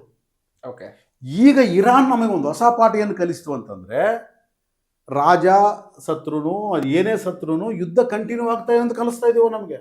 ಬಟ್ ಅವ್ರ ಮಗ ಇದಾನಲ್ಲ ಆಕ್ಚುಲಿ. ಇದೇನಾಗ್ತಾ ಇದೆ, ಅವರು ಇರಾನ್ ಭಾಳ ಬ್ರಿಲಿಯಂಟ್ ಐಡಿಯಾ ಮಾಡಿದ್ದಾರೆ. ಅವರು ಬ್ರಿಲಿಯಂಟ್ ಐಡಿಯಾ. ಬಿಕಾಸ್ ಈ ವಾರ್ ಅನ್ನೋದು it is not in a single, ಅದು ಎಲ್ಲೋ ಒಂದು ಕಡೆ ಇಲ್ಲ, it is A web connection ಆಗಿದೆ. ಇಡೀ ಹೋಲ್ ಇರಾನ್ನಲ್ಲಿ ಮಿಲಿಟ್ರಿ ಇದೆ. ಮಿಲಿಟ್ರಿ ಅಂದರೆ ಒಂದು ಕಡೆ ಇಲ್ಲ, ಹೋಲ್ ಇರಾನ್ನಲ್ಲಿದೆ. ಆಮೇಲೆ ಆ ಮಿಲಿಟ್ರಿ ಇಂಡಿವಿಜುವಲ್ ಆಗಿ ಕೆಲಸ ಮಾಡ್ತಾ ಇದೆ. ಯಾವುದೋ ಒಂದು ಮಿಲಿಟ್ರಿ ಒಂದು ಪಡೆ ಹೋಯ್ತಪ್ಪ, ಅದು ಹೋಯ್ತು ಅಷ್ಟೇ, ಬೇರೆ ಪಡೆಗಳು ಕೆಲಸ ಮಾಡ್ತಾ ಇದ್ದಾವೆ, ಅಂದ್ರೆ ಹಬ್ಬಾಗಿ ಕೆಲಸ ಮಾಡ್ತಾ ಇದ್ದಾವೆ. ಆಮೇಲೆ ಅವ್ರು ಏನು ಮಾಡ್ತಾ ಇದ್ದಾರೆ ಅಂದರೆ, ಈ ಸ್ಯಾಟಲೈಟ್ ಇದೆ, ಇದೆಲ್ಲ ಕನೆಕ್ಟ್ ನೋಡ್ತಾರೆ, ಟೆಕ್ನಾಲಜಿ ಇದಂತ ಗೊತ್ತಲ್ಲ, ಆ ಸ್ಯಾಟಲೈಟ್ನ ಆ ಟೆಕ್ನಾಲಜಿನ ಅವರು ಗುರ್ತಿಟ್ಟುಕೊಂಡು ಅದನ್ನೆಲ್ಲ ಕನ್ಫ್ಯೂಸ್ ಮಾಡ್ತಾ ಇದ್ದಾರೆ. ಅಲ್ಲಿ ಯಾವುದೋ ಒಂದು ಬೊಂಬೆಗಳ ಥರ, ಒಂದು ಪಕ್ಷಿ ಥರ, ಅಲ್ಲಿಗೆ ಒಂದು ವಿಮಾನದ ಥರ ಒಂದು ಇಟ್ಬಿಡೋದು, ಒಂದು ಹೆಲಿಕಾಪ್ಟರ್ ಥರ ಇಟ್ಬಿಡೋದು, ಆಮೇಲೆ ಅಲ್ಲಿ ಜನಗಳಿದ್ದಂಗೆ ತೋರಿಸ್ಬಿಡೋದು, ಚಿತ್ರಗಳು ಬರೆಯೋದು. ಅದು ಮ್ಯಾಲಿಂದ ಸ್ಯಾಟಲೈಟ್ ಕ್ಯಾಚ್ ಮಾಡಿದಾಗ ಫುಲ್ ಜನಗಳು, ಹೆಲಿಕಾಪ್ಟರು, ಪ್ಲೇನ್ಸ್ ಎಲ್ಲ ಇದ್ದಂಗೆ ಕಾಣುತ್ತೆ. ಸೊ ಅಲ್ಲಿ ಬಾಂಬ್ ಹಾಕ್ಬಿಡ್ತಾರೆ, ಹೋಯ್ತು ಅಂತ ಅಂದ್ಕೊಳ್ತಾರೆ. ಅಲ್ಲಿ ಏನು ಹೋಗಿಲ್ಲ, ಅವ್ರು ಎಲ್ಲಿದಾರ ಗೊತ್ತಿಲ್ಲ. ಅಂದ್ರೆ ಇವರು ಮೈಂಡ್ ಗೇಮ್ ಮಾಡ್ತಾ ಇದ್ದಾರೆ ಅಂತ. ಬ್ಯೂಟಿಫುಲಿ ಅಂತ ಎಷ್ಟು ಬ್ಯೂಟಿಫುಲ್ ಆಗಿ ಗೇಮ್ ಮಾಡ್ತಾ ಇದ್ದಾರೆ ಅಂತಂದ್ರೆ, ಇದು ಒಂದು ಪಾಠ, ದೊಡ್ಡವರಿಗೆ ಪಾಠ.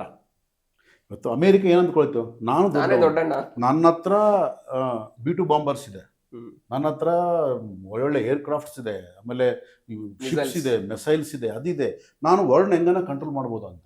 ಏನು ಮಾಡ್ತೀಯ ಕಂಟ್ರೋಲ್? ಏನು? ಯಾವತ್ತು ಗಾಜಿನ ಮನೇಲಿ ಇದ್ದವರು ಭಾಳ ಜಾಗ್ರತೆ ಇರಬೇಕು. ನೀನು ಗಾಜಿನ ಮನೇಲಿ ಇರ್ತೀನಿ, ನಾನು ಕಲ್ಲು ಹೋಗಿ ಏನಾಗುತ್ತೆ, ಒಂದು ಕಲ್ಲು ಹೋದ್ರೆ ಮತ್ತೆ ಗಾಜಿನ ಮನೆ ಔಟ್, ಗೋಡೆನೇ ಇಲ್ದವ್ರಿಗೆ ಭಯ ಇರಲ್ಲ. ಎಕ್ಸಾಕ್ಟ್ಲಿ, ಇವತ್ತು ಆ ಥರ ಆಗ್ತಾ ಇದೆ. ಬಟ್ ಇಷ್ಟೊಂದು ಆ ಒಂದು ಮೆಂಟಲಿ, ಮತ್ತೆ ನಾವು ಹೇಳ್ತಾ ಹೋದ್ವಲ್ಲ ಆಕ್ಚುಲಿ ಮೈಂಡ್ ಗೇಮ್ ಮಾಡ್ತಾ ಇದ್ದಾರೆ ಇರಾನ್ ಅಂತ ಹೇಳ್ಬಿಟ್ಟು, ಅಷ್ಟು ಪವರ್ ಬರೋದಕ್ಕೆ ಏನಿರ್ಬೋದು? ಅಲ್ಲಿ ಅಷ್ಟು ಸಂಪತ್ತಿದೆನಾ? ನೋಡೋರು ಆಯಿಲ್ ಬಿಟ್ರೆ ಒಂದು ತಿಳ್ಕೊ, ಸಂಪತ್ತು ಅಂತ ಒಬ್ಬೊಬ್ಬರೊಂದು ಡೆಫಿನೇಷನ್ ಇದೆ. ಸಂಪತ್ತಿಗೆ ನನ್ನದೇ ಆಗಿರ್ತಕ್ಕಂಥ ಡೆಫಿನೇಷನ್ ಇದೆ. ಇವತ್ತು ನಾನು ಸಂಪತ್ತು ಅಂದರೆ ಅಂದ್ಕೊಳ್ತೀನಿ, ನನಗೆ ಮನೆ, ಬಂಗ್ಲೆ, ಕಾರು, ಎಲ್ಲ ದುಡ್ಡು ಎಲ್ಲ ಇದೆ ಸಂಪತ್ತು ಅಂತ ಅಂದ್ಕೊಳ್ತೀನಿ. ಇರಾನ್ ಸಂಪತ್ತು ಬೇರೆ. ಇರಾನ್ ಏನು ಅಂದ್ಕೊಳ್ತಾ ಇದೆ, ನಾನು ಭಗವಂತನಿಗಾಗಿ ನಾನು ಕೆಲಸ ಮಾಡ್ತೀನಿ, ಅದೇ ನನ್ನ ಸಂಪತ್ತು. ಧರ್ಮಯುದ್ಧ ಅದೇ ನನ್ನ ಸಂಪತ್ತು. ನನಗೆ ಊಟ ಇಲ್ಲದ ಪರವಾಗಿಲ್ಲ, ನಾನು ಧರ್ಮಯುದ್ಧವನ್ನು ಮಾಡಬೇಕು, ನನಗೆ ನನ್ನ ದೇವ್ರು ಏನು ಹೇಳಿದಾನೋ ಅದನ್ನು ಮಾಡಬೇಕು ನಾನು, ಅದು ಸಂಪತ್ತು. ಅದಕ್ಕೋಸ್ಕರ, ಆ ಸಂಪತ್ತಿಗೋಸ್ಕರ ಅವನು ಎಷ್ಟು ನೀಟಾಗಿ ಸೃಷ್ಟಿ ಮಾಡಿಕೊಂಡಿದ್ದಾನೆ. ಎಲ್ಲ ಅಂಡರ್ಗ್ರೌಂಡಲ್ಲಿ ಎಲ್ಲ ಏನೇನು ಎಲ್ಲ ಮಾಡ್ಕೊಂಡಿದ್ದಾನೆ.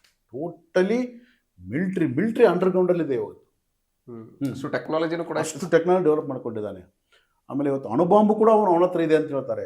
60% ಆಫ್ ಇದನ್ನು ಅವನೆಲ್ಲ ಇದು ಮಾಡ್ಕೊಂಡು ಇಟ್ಕೊಂಡಿದ್ದಾನೆ. ಅದೇನಾದರೂ ಇನ್ನೂ ಸ್ವಲ್ಪ 80-90% ಆಗಿಬಿಟ್ರೆ ಮುಗಿದೋಯ್ತು. ತೊಗೊಂಡೋಗಿ ದನ್ 4 ಬಾಂಬ್ ಹಾಕ್ಬಿಟ್ರೆ ಮುಗಿತು.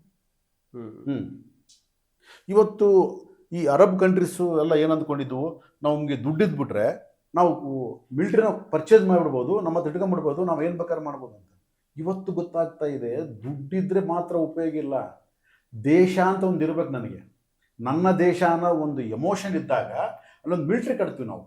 ಇವತ್ತು ನಮ್ಮ ಭಾರತದಲ್ಲಿ ನಾವು ಯಾಕೆ ನಮ್ಮ ಸೈನಿಕರಿಗೆ ಅಷ್ಟೊಂದು ನಾವು ಒಂದು ರೆಸ್ಪೆಕ್ಟ್ ಕೊಡ್ತೀವಿ ಅಂತಂದರೆ, ಸೈನಿಕ ತನ್ನ ಪ್ರಾಣವನ್ನು ಕೇರ್ಲೆಸ್, ಎಷ್ಟೋ ಸಿನಿಮಾಗಳಲ್ಲಿ ನೋಡ್ತೀವಿ, ಅದನ್ನು ನೋಡ್ತೀವಿ, ಮದುವೆ ಆಗಿರುತ್ತೆ, ಎಲ್ಲ ಆಗಿರುತ್ತೆ, 5 ದಿನ ಹಸೆ ಮನೆ ತುಳಿದಿರ್ತಾನೆ, ಅಲ್ಲಿದ್ದು ಬಂದ ತಕ್ಷಣ ಬಿಡ್ತಾನೆ ಅವನು.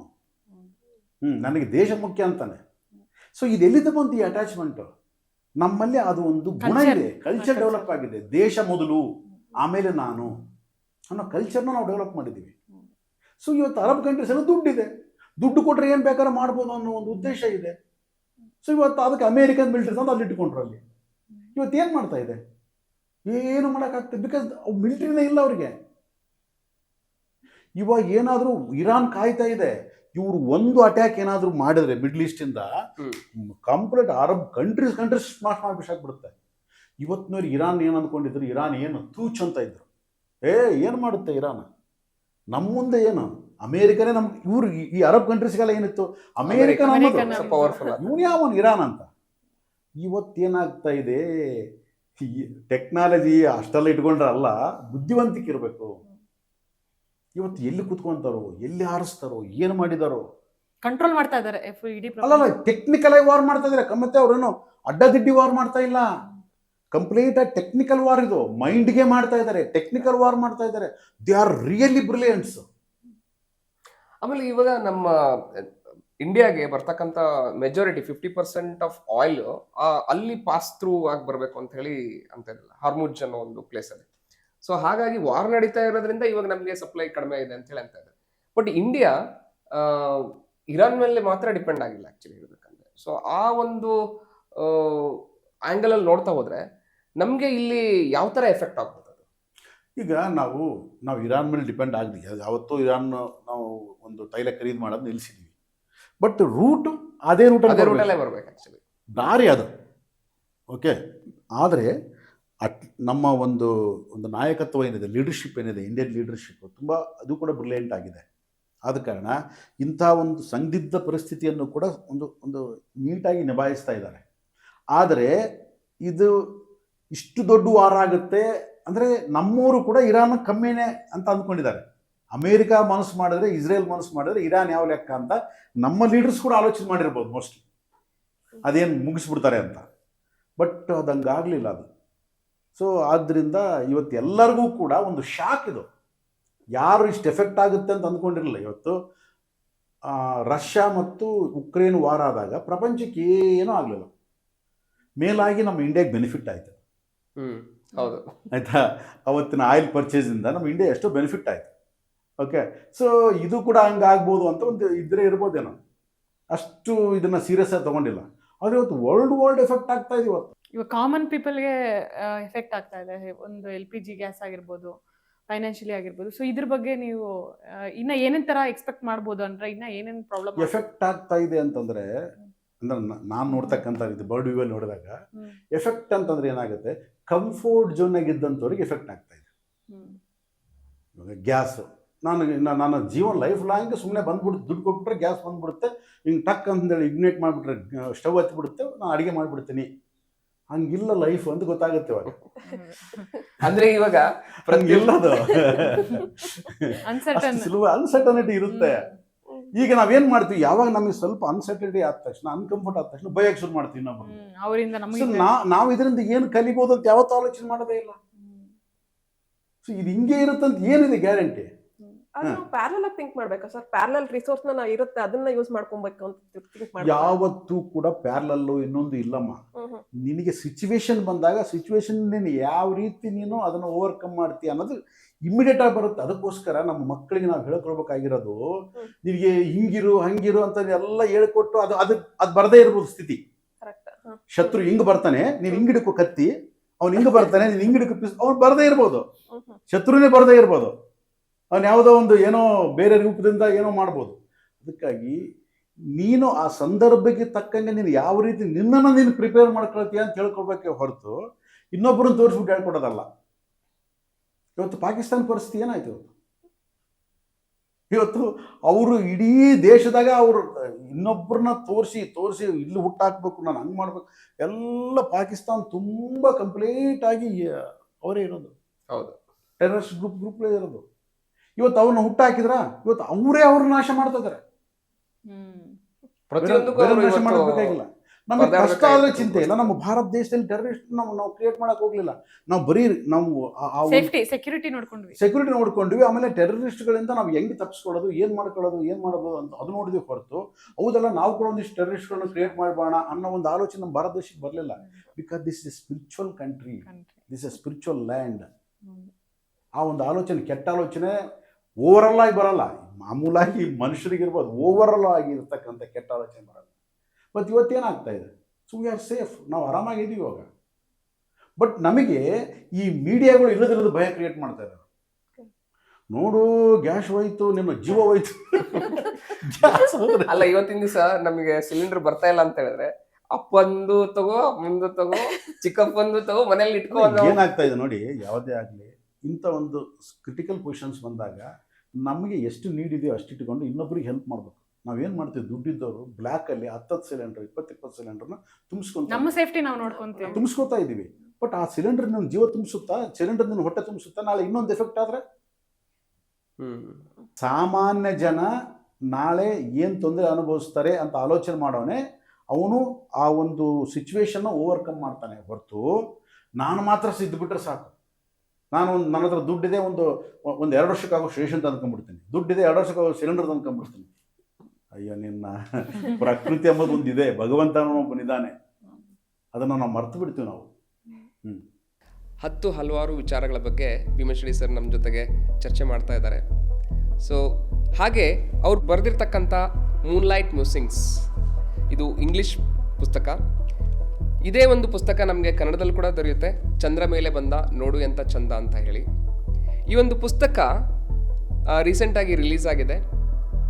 ಇದನ್ನು ಪ್ರಾಣಿಗಳ ಮುಖಾಂತರ, ಒಂದು ನಾಯಣ್ಣ ಅಂತ ಹೇಳಿ ಕರಿತೀವಿ, ಅದರಲ್ಲಿ ನಾಯಣ್ಣ ಮತ್ತು ಗೋಮಾತೆ ಅಂದರೆ ಒಂದು ಬುದ್ಧಿವಂತ, ಸ್ಪಿರಿಚುವಲಲ್ಲಿ ಹೈ ಲೆವೆಲ್ ನಾಲೆಜ್ ಇರ್ತಕ್ಕಂಥ ಒಂದು ಪ್ರಾಣಿ ಅನ್ನೋ ಒಂದು ದೃಷ್ಟಿಯಿಂದ ಆ ಮೆಟಾಫರ್ ಆಗಿ ಯೂಸ್ ಮಾಡಿ ಬರೆದಿರ್ತಕ್ಕಂಥ ಒಂದು ಪುಸ್ತಕ.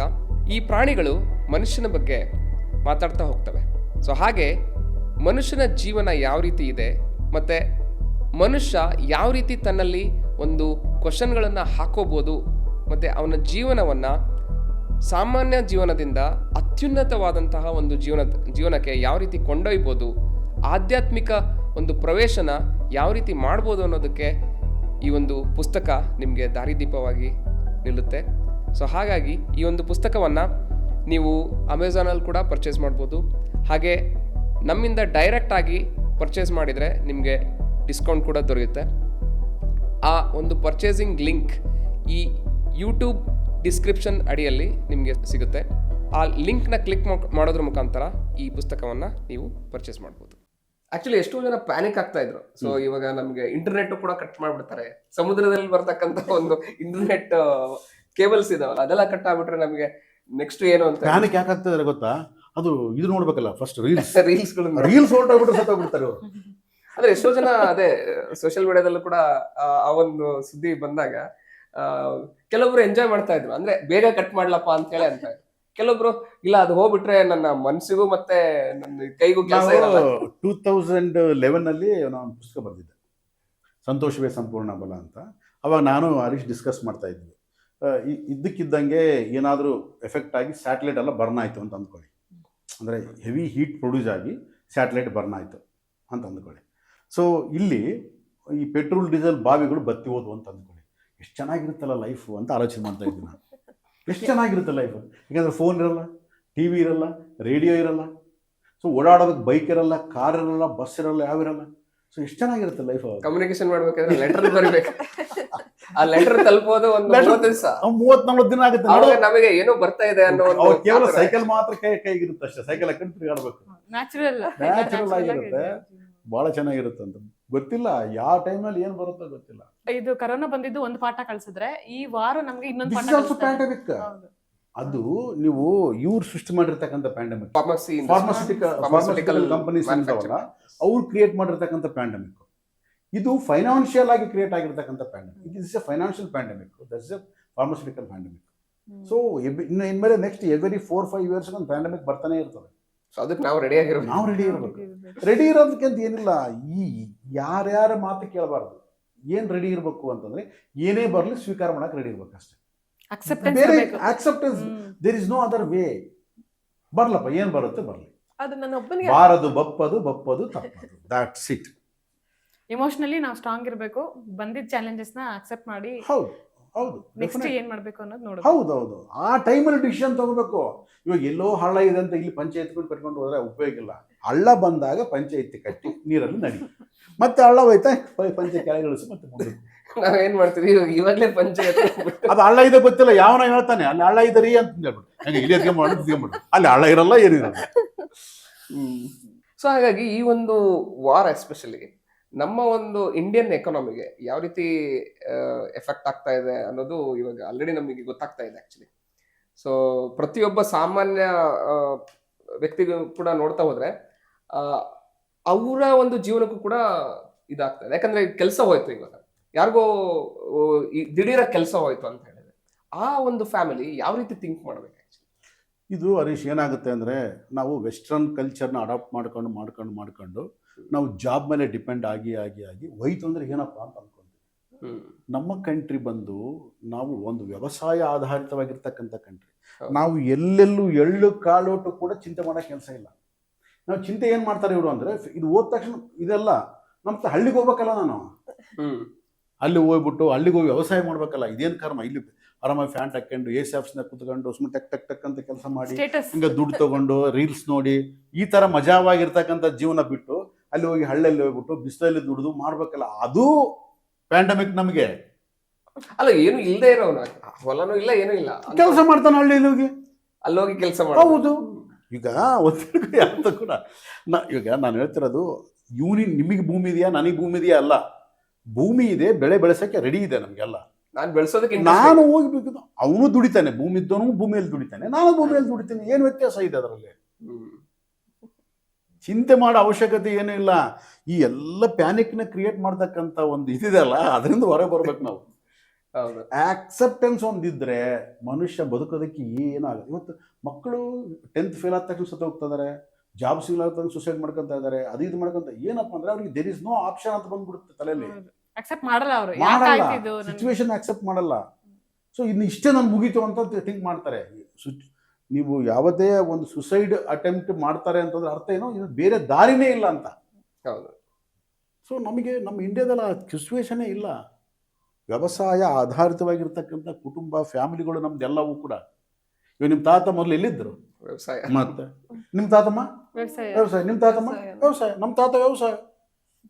ನಾವು ಬಂದು ಸಿಟಿಲಿ ಎಸಿಯಲ್ಲಿ ಕೂತ್ಕೊಂಡು ಕಲ್ತ್ಕೊಂಡು ಅದನ್ನ ವಿಸ್ಮರಿಸಿ ಮಾಡ್ತಾ ಇದೀವಿ. ಎಲ್ಲ ಭಾರತದ ಪ್ರತಿಯೊಬ್ಬ ಪ್ರಜೆಯ ಮೂಲ ತಗೊಂಡು ಹೋದಾಗ ವ್ಯವಸಾಯ.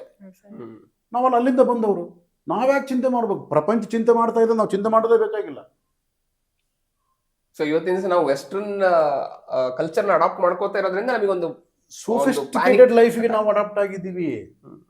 ಆ ಸೋಫಿಸ್ಟಿಕೇಟೆಡ್ ಲೈಫ್ ಎಲ್ಲಿ ಹೋಗುತ್ತೆ ಅನ್ನೋ ಒಂದು ಭಯ ಬಂದ್ಬಿಟ್ಟಿದೆ ನಮಗೆ. ಅಷ್ಟು ಬಿಟ್ರೆ ನಮಗೆ ಬದುಕೋದಕ್ಕೆ ಏನು ತೊಂದರೆ ಇಲ್ಲ. ಅರ್ಥ ಆಯ್ತಾ? ನಮಗೆ ಬದುಕೋದಕ್ಕೆ ಏನೂ ತೊಂದರೆ ಇಲ್ಲ. ಭೂಮಿ ಇರಬೇಕು ಅನ್ನೋ ಆಲೋಚನೆ ಕೂಡ ಇಲ್ಲ. ಇದ್ದು ಯಾವ ಈ ಭೂಮಿ ಇದೆ ಅವನ ಹತ್ರ ಕೆಲಸ ಮಾಡ್ತೀನಿ ಬಿಟ್ಟು ನಾನು ಏನಿದೆ. ಆಮೇಲೆ ಇವಾಗ ಆಲೋಚನೆ ಮಾಡ್ತಾ ಇದ್ದಾರೆ ಸರ್, ಇಷ್ಟು ಈ ಪ್ಯಾಂಡಮಿಕ್ ಇದು ವಾರ್ ಬರ್ತಾ ಇರೋದ್ರಿಂದ, ಸೊ ಆಯಿಲ್ ರೇಟ್ ಇನ್ಕ್ರೀಸ್ ಆಯ್ತು ಅಂತ ಹೇಳಿದ್ರೆ ಅದು ಒಂಥರ ಎಫೆಕ್ಟ್ ಆಗ್ತಾ ಹೋಗುತ್ತೆ ಅಂತ ಹೇಳ್ಬಿಟ್ಟು.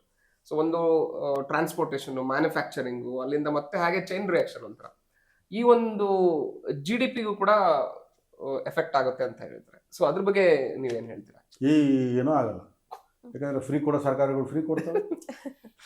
ನಾಳೆ ಹೇಳ್ತಾನೆ ನಮ್ಮ ಗೌರ್ಮೆಂಟ್ ಬರ್ತಾನೆ, ನನಗೆಲ್ಲ free, diesel free, petrol free ಅಂತ ಮುಗ್ದೋದ್ ಕೆಲಸ. ಅಲ್ಲ, ಫ್ರೀ ಕೊಡ್ಬೇಕಾದ್ರೂ ಅವರು ಇಲ್ಲಿಂದಾನೆ ತೆಗೆದು ಕೊಡ್ಬೇಕಲ್ಲ, GDPನೇ ನಮ್ಗೆ ಆಲೋಚನೆ ಇರ್ಬೇಕಲ್ಲ ಅವ್ರಿಗೆ.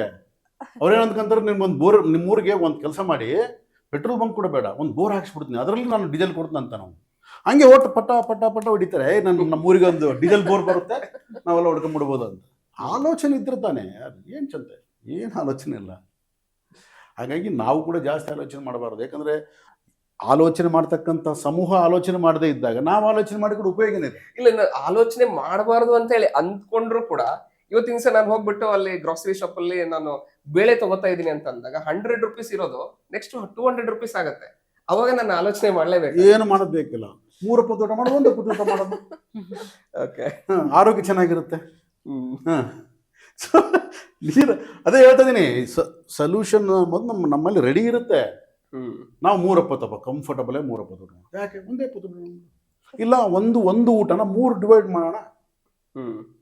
ಇನ್ನೂ ಕಡಿಮೆ ಆಯ್ತು 2 ದಿನಕ್ಕೊಂದ್ಸಲ ಊಟ ಮಾಡೋಣ, ಇನ್ನೂ ಕಮ್ಮಿ ಆಯ್ತು 3 ದಿನಕ್ಕೊಂದ್ಸಲ ಊಟ ಮಾಡೋಣ, ಯೋಗಿಗಳಾಗ್ತು ನಾವು, ಧ್ಯಾನ ಮಾಡೋಣ ಜಾಸ್ತಿ. ಸೊ ಆ ಒಂದು ಮೈಂಡ್ ಸೆಟ್ ಅಲ್ಲಲ್ಲ, ಆ ಒಂದು ಮೈಂಡ್ ಸೆಟ್ ಅಲ್ಲ ನಾನು ಹೇಳ್ತಿರೋದು. ನನಗೆ ಆ ಇಂಡಿವಿಜುವಲ್ಗೆ ಆ ಮೈಂಡ್ ಸೆಟ್ ಬಂದ್ಬಿಟ್ರೆ ಪ್ರಪಂಚ ಹೆಂಗೇ ಇರಲಿ ನಾನು ಹಿಂಗಿರ್ತೀನಿ, ಆರಾಮಾಗಿರ್ಬೋದು. ನಾನು ಆರಾಮಾಗಿರ್ತೀನಿ. ಯಾಕಂದ್ರೆ ನನಗೆ ಪ್ರಪಂಚ ಜೊತೆ ಗೊಡವೆ ಇಲ್ಲ. ಯಾಕಂದ್ರೆ ಪ್ರಪಂಚ ಏನು ಮಾಡ್ತಾ ಇದ್ದು ನಾನು ಮಾಡ್ಬೇಕಾಗಿಲ್ಲ, ಪ್ರಪಂಚ ಓಡ್ದಂಗೆ ನಾನು ಓಡ್ಬೇಕಾಗಿಲ್ಲ, ಪ್ರಪಂಚ ಮಾಡ್ದಂಗೆ ನಾನು ಮಾಡಬೇಕಾಗಿಲ್ಲ. ನನಗೆ ಆಗಿರ್ತಕ್ಕಂಥ ಕ್ಲಾರಿಟಿ ನನ್ನಲ್ಲಿದ್ದರೆ ಯುದ್ಧ ಬರಲಿ, ಕ್ಷಾಮ ಬರಲಿ, ಇನ್ನೊಂದು ಬರಲಿ, ಏನೇ ಬರಲಿ, ನಾನು ರೆಡಿ ಇರ್ತೀನಿ. ನಾನು because I am a soldier, I am a warrior. ಅಂದ್ರೆ ಇಲ್ಲಿ ನಾವು ಇಂಡಿವಿಜುವಲ್ ಪರ್ಸನ್ ವಾರಿಯರ್ ಆಗಿ ಕ್ರಿಯೇಟ್ ಆಗ್ಬೇಕು. ಆ ಸಿಚುವೇಶನ್ ಕ್ರಿಯೇಟ್ ಮಾಡುತ್ತೆ, ನೀನಾಗಲ್ಲ. ಸಿಚುವೇಶನ್ ನೇಚರು ಕ್ರಿಯೇಟ್ ಮಾಡ್ಬೇಕು ಅನ್ಕೊಂಡ್ರೆ ಮಾಡುತ್ತೆ. ನಾವು ಆಗೋದಿಲ್ಲ ಯಾವತ್ತೂ ಕೂಡ, ನಾವ್ಯಾವತ್ತ ಸೋಮಾರಿಗಳೇ ನಾವು. ನೇಚರ್ ಕಳ್ಸುತ್ತೆ ನಮ್ಗೆ, ನೇಚರ್ ಕಲಿಸುತ್ತೆ. ಸೊ ಅದು ಟೈಮ್ ಬಂದಾಗ ಕಲಿಸುತ್ತೆ. ಹಾಗಾಗಿ ನಾನು ಎಳ್ಳು ಕಾಳಷ್ಟು ಕೂಡ ನಾನು ಅದ್ರ ಬಗ್ಗೆ ಚಿಂತೆ ಮಾಡಲ್ಲ. ನಾನು ರೆಡಿ ಇದ್ದೀನಿ, ಏನು ಮಾಡೋಕ್ಕೂ ರೆಡಿ ಇದ್ದೀನಿ ನಾನು. ಸೊ ಹಾಗಾಗಿ ನಾವು ಕಾಮನ್ ಮ್ಯಾನ್ ಆಕ್ಚುಲಿ ಹೇಳ್ಬೇಕಂದ್ರೆ ಈ ಒಂದು ವಾರ್ ನಡೀತಾ ಇದೆ, ಅದ್ರ ಬಗ್ಗೆ ಮಾತಾಡಿದ್ವಿ. ಆಕ್ಚುಲಿ ತನ್ನ ಕೈಯಲ್ಲಿ ಏನೂ ಇಲ್ಲ ಆಕ್ಚುಲಿ ಹೇಳ್ಬೇಕಂದ್ರೆ. ಈ ಒಂದು ವಾರ್ ನಡೀತಾ ಇರತಕ್ಕಂಥ ಸಂದರ್ಭದಲ್ಲಿ ಅವನು ಏನ್ ಮಾಡ್ಬೋದು, ಏನ್ ಮಾಡ್ಬೇಕು ಆಕ್ಚುಲಿ? ಯಾಕಂದ್ರೆ ಆರಾಮಾಗಿ ಟಿವಿ ಮುಂದೆ ಕೂತ್ಕೊಂಡು ನೋಡ್ಬೋದು. ಸರ್ ಟಿವಿ ಮುಂದೆ ಕುತ್ಕೊಂಡ್ರೆ ಇನ್ನು ಅದು ಮೀಡಿಯಾ ತೋರ್ಸೋದ್ರಿಂದ ಇನ್ನು ಭಯ ಆಗತ್ತಲ್ಲ ಸರ್? ಅದೇ ನೀವು ಹೆಂಗ್ ಪರ್ಸೆಪ್ಷನ್, ನಿನಗೆ ಭಯ ಆಗುತ್ತಾನೆ ಪರ್ಸೆಪ್ಷನ್ ಅಂತ ಅಂದ್ರೆ ಭಯ ಆಗುತ್ತೆ. ಎಂಟರ್ಟೈನ್ಮೆಂಟ್ ಸೇಕಲ್ಲ, ಎಂಟರ್ಟೈನ್ಮೆಂಟ್ ಇರುತ್ತೆ ಮೈಂಡ್ ಸೆಟ್. ಯಾಕೆಂದ್ರೆ ನಾವ್ ಏನ್ ಮಾಡಕ್ಕಾಗುತ್ತೆ ಮೇಡಮ್? ಇವತ್ತು ನಾವೇನು ಇರಾನ್ ಜೊತೆ ಮಾತಾಡ್ಬೋದಾ, ಇಸ್ರೇಲ್ ಜೊತೆ ಮಾತಾಡ್ಬೋದಾ, ಅಮೇರಿಕಾ ಜೊತೆ ಮಾತಾಡ್ಬೋದಾ, ಅಥವಾ ಈ ಎಲ್ಲ ಮೋಸ ಮಾಡ್ತಕ್ಕಂಥ ಅರಬ್ ಕಂಟ್ರೀಸ್ ಜೊತೆ ಮಾತಾಡ್ಬೋದಾ? ಏನು ಮಾಡ್ತೀರ? ಇವತ್ತು ಯಾರು ಮಾಡಿದ ಇದಕ್ಕೆ ಅವನೇ ಬಲಿಯಾಗಿದ್ದಾನೆ. ಇವತ್ತು ಯುದ್ಧ ಪ್ರಾರಂಭ ಆಗೋದಕ್ಕೆ ಕಾರಣ ಅರಬ್ ಕಂಟ್ರೀಸ್ ಕಿಂಗ್. ಅವನು ಹೇಳ್ತಾನೆ ಯಾರಿಗೆ, ಟ್ರಂಪ್ಗೆ, ಹಾಕು 1-2 ಬಾಂಬ್ ಏನಾಗುತ್ತೆ ಅಂತ. ಅಲ್ಲಿಂದ ಸ್ಟಾರ್ಟ್ ಆಗಿದ್ದು. ಇವಾಗ ಟ್ರಂಪು ಒಂದು ಡಿಸಿಷನ್ ತಗೋಬೇಕಾದ್ರೆ ಅಷ್ಟು ಸುಲಭವಾಗಿರೋದಿಲ್ಲ. ಇಡೀ ಅರಬ್ ಕಂಟ್ರೀಸ್ ಎಲ್ಲ ನನಗೆ ಸಪೋರ್ಟ್ ಆಗಿದ್ದಾವೆ. ಆಮೇಲೆ ನ್ಯಾಟೋಸ್, ನಾನು ನ್ಯಾಟೋ ಕಿಂಗ್. ನಾನು ನ್ಯಾಟೋ ಕಂಟ್ರೀಸ್ 30-40 ನ್ಯಾಟೋ ಕಂಟ್ರೀಸ್ ನನ್ನ ಹತ್ರ ಇದ್ದಾವೆ. ಸೊ ನನ್ನನ್ನು ಏನು ಮಾಡೋದು? ಇವಾಗ ಏನಾಯ್ತು? ಇವಾಗ ಅರಬ್ ಕಂಟ್ರೀಸು ಬಾಯಿ ಮುಚ್ಕೊಂಡ್ರು, ನ್ಯಾಟೋಸು ಬಾಯಿ ಮುಚ್ಕೊಂಡು ಕೂತ್ಕೊಂಡಿದ್ದಾರೆ. ಇವಾಗ ಏನು ಮಾಡ್ತಾರೆ? ನ್ಯಾಟೋಗಳಿಗೆ ಧೈರ್ಯ ಇಲ್ಲ, ಇವೆಲ್ಲ ಪುಕ್ಕಲ್ ನನ್ನ ಮಕ್ಕಳು ಹಂಗೆ ಹಿಂಗೆ ಅಂತ ಹೊಡೆದ್ಕೊಂಡ್ರೆ ಏನು ಮಾಡ್ತಾರೆ? ಯಾಕೆಂದರೆ ಇರಾನ್ ವಾರು ಇರಾನಿಗೆ ಸೀಮಿತವಾಗಿಲ್ಲ. ಅವರೆಲ್ಲ ಹೌತೀಸು, ಹಿಜ್ಬುಲ್ಲಾಸು, ಹಮಾಸು, ಅಲ್ಲಲ್ಲಲ್ಲ ಎಲ್ಲ ನೆಟ್ವರ್ಕ್ ಇದೆ. ಯಾವ ನೆಟ್ವರ್ಕ್ನಿಂದ ಯಾರು ಎಲ್ಲಿಂದ ಎಲ್ಲಿಗೆ ದಾಳಿ ಮಾಡ್ತಾರೆ ಗೊತ್ತಿಲ್ಲ. ನೋಡಿ ಎಷ್ಟು ಬ್ಯೂಟಿಫುಲ್ ಆಗಿದೆ ಇದು. ಅಂದರೆ ದುಡ್ಡಿದ್ದಂಥವ್ನು, ನಾನು ದುಡ್ಡಿದ್ದು ಬಿಟ್ಟರೆ ನನ್ನನ್ನು ಯಾರು ಏನು ಮಾಡಲ್ಲ. ನಾನು ದುಡ್ಡು ಸಂಪಾದನೆ ಮಾಡಿಬಿಟ್ರೆ ಎಲ್ಲ ಎಲೆಕ್ಷನ್ನಲ್ಲಿ ನಾನು ಗೆದ್ದು ಬಿಡ್ಬೋದು, ದುಡ್ಡು ಸಂಪಾದನೆ ಮಾಡಿಬಿಟ್ರೆ ನಾನು CM ಆಗಿಬಿಡ್ಬೋದು. ಕೆಲವರು ಕೂಡ ಹಂಗೆ ಇವತ್ತು ನಮ್ಮ ಕರ್ನಾಟಕದಲ್ಲಿ ಕೂಡ ದುಡ್ಡು ಸಂಪಾದನೆ ಮಾಡಿಕೊಂಡು ಚೀಲದಲ್ಲಿ ಮೂಟೆ ಕಟ್ಟಿಕೊಂಡು ನಾನು CM ಆಗ್ಬೋದು ಅಂತ ತಿರುಗ್ತಾ ಇದ್ದಾರೆ.